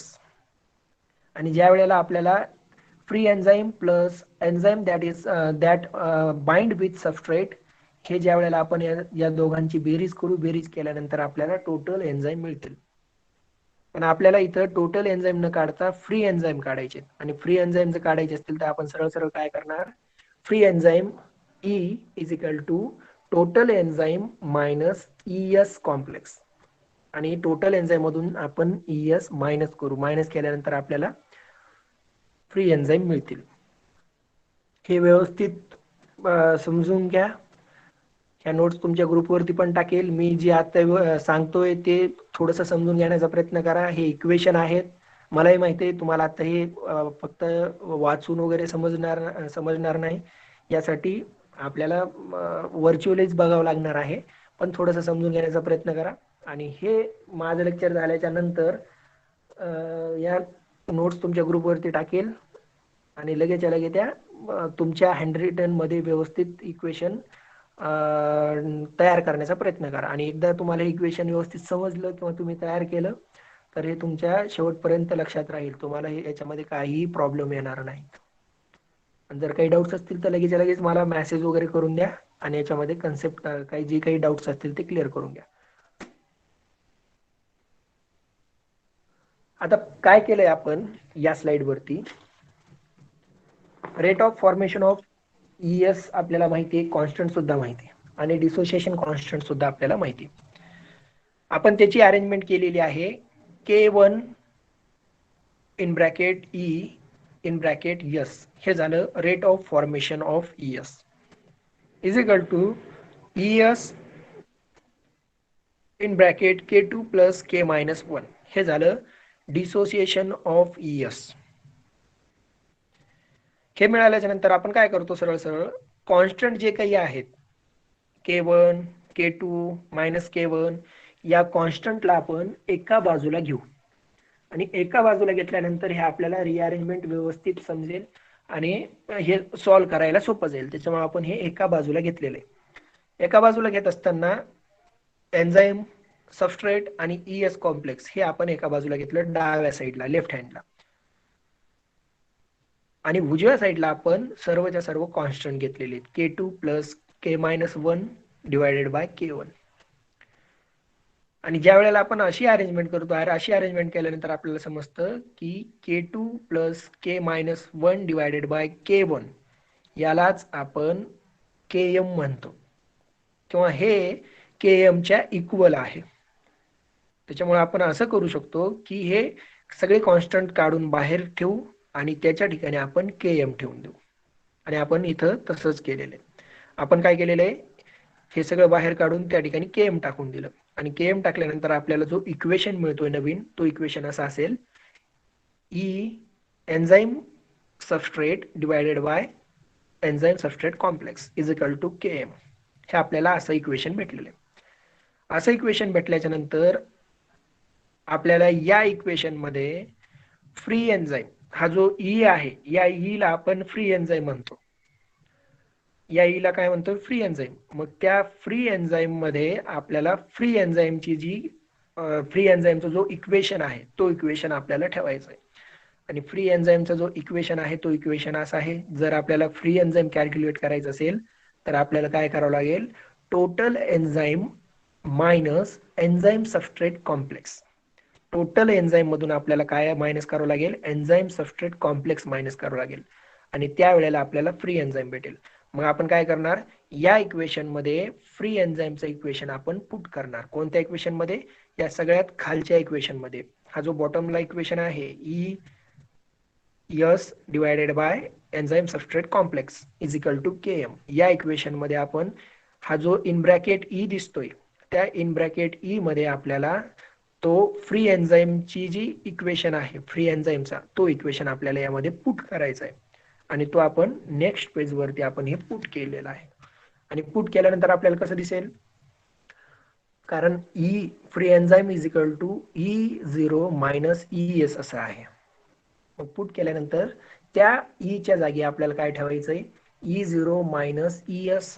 त्या E च्या जागी आपण E0 मायनस ES ठेवलं in bracket S multiplied by आपण काय केलेलं आहे, परत S ठेवलेलं आहे substrate divided by ES is equal to Km.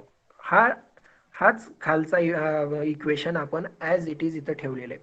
आणि ऍज इट इज ठेवताना फक्त एवढंच चेंजेस केलेला आहे, हा जो E होता कोपऱ्यातला, या E च्या जागी आपण फ्री एन्झाईमचं इक्वेशन टाकलेलं आहे E0 मायनस ES. हे इथपर्यंत झालं. त्याच्यानंतर आपण काय करतो, हा जो ES आहे ह्याला आपण एकदा अरेंजमेंट करू, व्यवस्थित अरेंजमेंट करू, परत अरेंजमेंट करू. आणि अरेंजमेंट करत असताना आपल्याला काय E0 इंटू एस ला बाजूला घेतलेलं आहे आपण, मायनस ES इंटू एस. आणि हा ES आपण मल्टिप्लाय कोणाबरोबर केलेला आहे, हा ES एकदा हा ES आपण बाजूला घेतलेला आहे उजव्या साईडला, आणि उजव्या साईडला घेत असताना हा सबस्ट्रेट या E0 बरोबर सुद्धा मल्टिप्लाय करू, आणि हा सबस्ट्रेट आपण ES बरोबर सुद्धा मल्टिप्लाय केलेला आहे, कारण हे दोघा बरोबर मल्टिप्लाय करतोय, दोघा बरोबर मल्टिप्लिकेशन करतोय, इज इक्वल टू KM. आणि ES आपण KM बरोबर सुद्धा मल्टिप्लाय केलेलं आहे.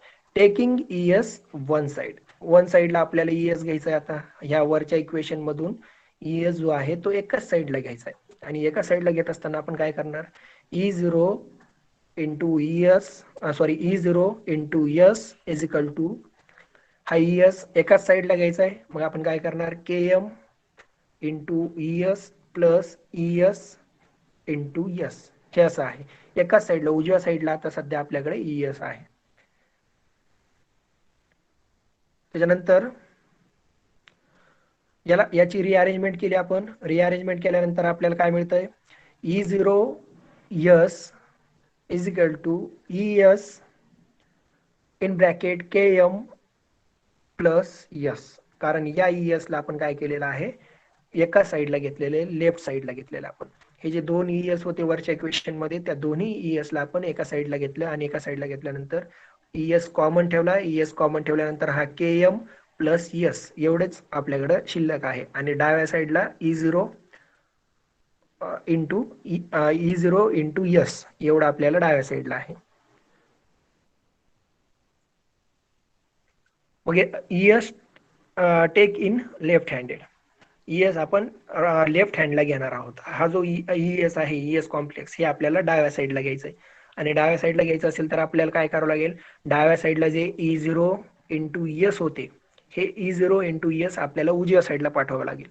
मग तसंच केलंय आपण, ES डाव्या साईडला घेतलेलं आहे, आणि ES डाव्या साईडला घेतल्याच्या नंतर is equal to E0 into S, हे डाव्या साईडचे जे E0 इंटू एस होते हे उजव्या साईडला पाठवले, आणि हा KM plus in bracket S हे आपण डिवायडेशनला खाली म्हणजे भागिले म्हणून खाली हे करतो, पुट करतो. हा एक इक्वेशन भेटलेला आहे आपल्याला, ES is equal to E0 in bracket S divided by KM plus in bracket S. हा एक इक्वेशन आपल्याला भेटलेलं.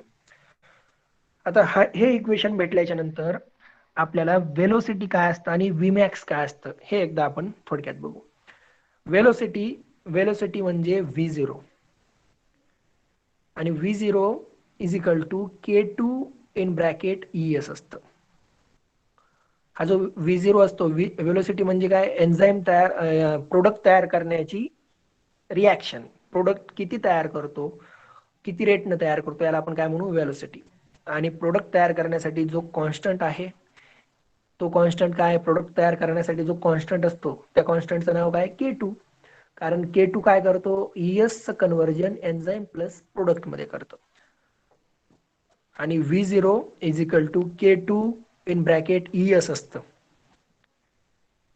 K2 in bracket ES. मग आपण काय करणार इथं, सरळ सरळ ही जी ES ची व्हॅल्यू आहे वरची, ES is equal to E0 in bracket ES divided by KM plus S, ही जी ES ची व्हॅल्यू आहे, ही ES ची व्हॅल्यू ॲज इट इज आपण या ES मध्ये, हा जो वेलोसिटीचा इक्वेशन घेतलेला आहे, या वेलोसिटीच्या इक्वेशन मधला जो ES आहे, या इक्वेशन मध्ये आपल्याला ही व्हॅल्यू पुट करायची.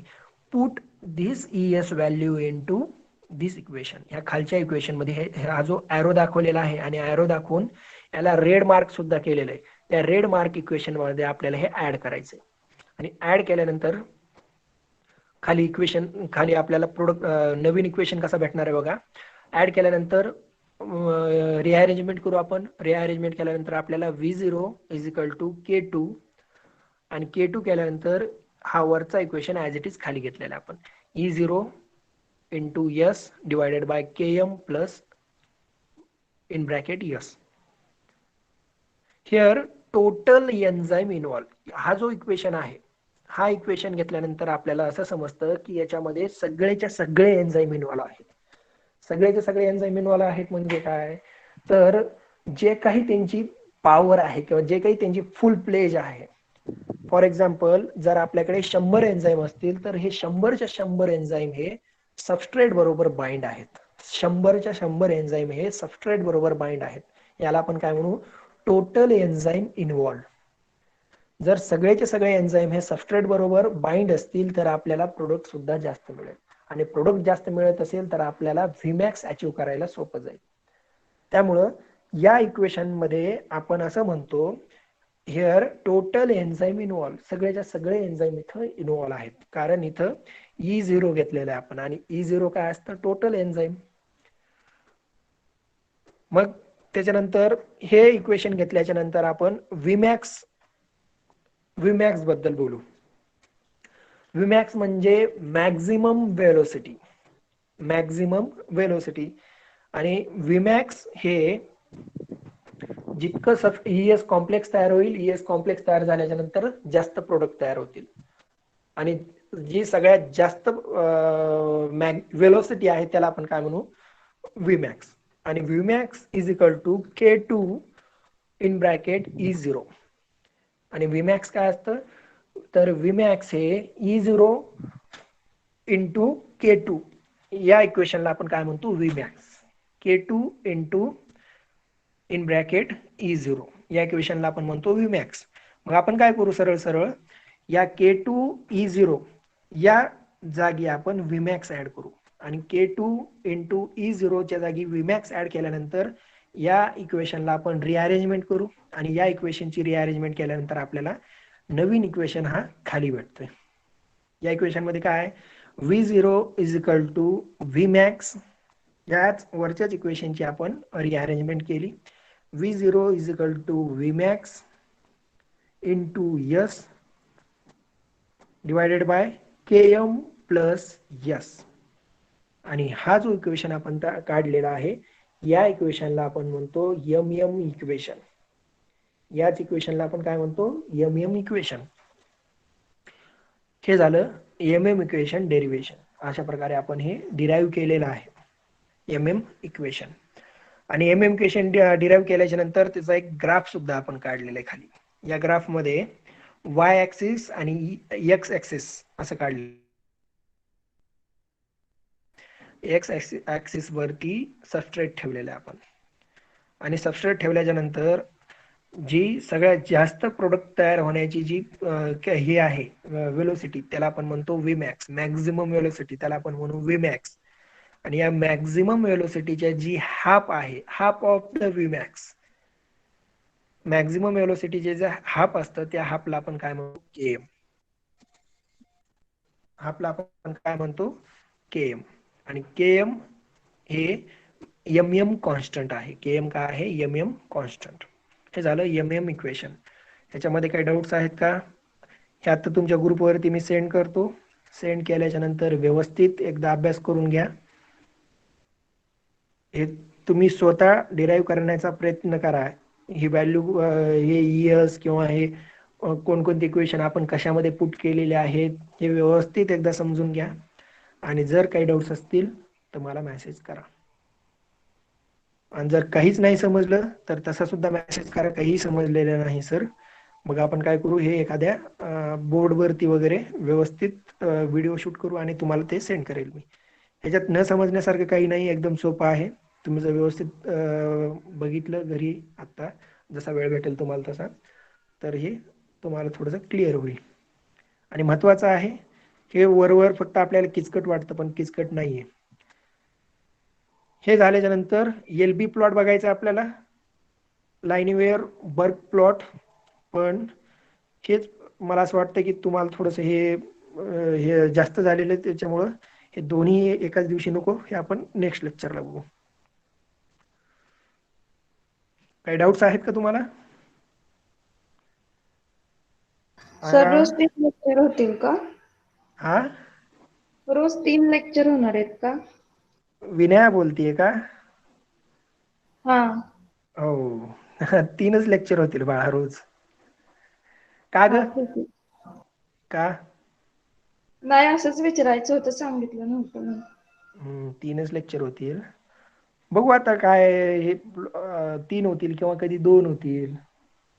पण शक्यतो 3. त्याच्यामुळे मेंटली व्यवस्थित राहा, तुम्ही स्टेबल राहा. ग्लुकोज कन्झम्पशन जास्त करा आणि अभ्यास सुद्धा करा व्यवस्थित घरी बसून. ह्याच्यामध्ये जर काही डाऊट्स असतील तर विचारा मला, मी तुमच्या ग्रुपवरती हे सेंड करतो. बाकी काय अडचण? आणि बाकीची मुलं का जॉईन होत नाहीत? तेच माहित नव्हतं सर, तिसरं लेक्चर आशुतोष, आहे की नाही. बरं मला सांग विनया, 9च्या लेक्चरला किती लोक जॉईन झाले होते?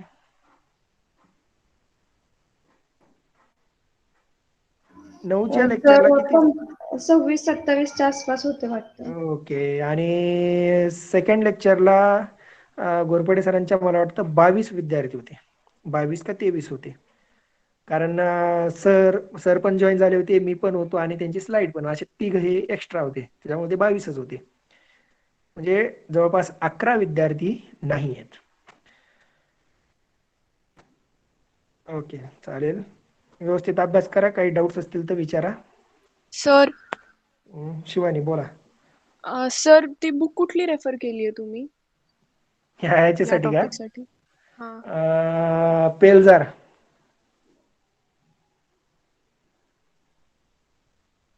एन्झायमोलॉजी पेलझारचं. अगं हे वेगवेगळ्या, तुम्ही जर आता बघितलं ना, वेगवेगळ्या एन्झायमोलॉजीचे पुस्तकं घेतले आणि तुम्ही जर ते काढण्याचा प्रयत्न केला MM इक्वेशन, तर सगळ्या बुकमध्ये वेगवेगळी कन्सेप्ट असणार आहे.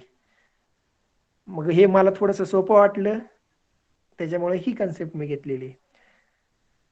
आणि तुम्हाला जर ह्याच्यापेक्षा वेगळी जर कन्सेप्ट सोपी वाटत असेल किंवा काही वेगळ्या पुस्तकात वेगळं आहे, तर ते एकदा बघून घ्या, मला सेंड करा.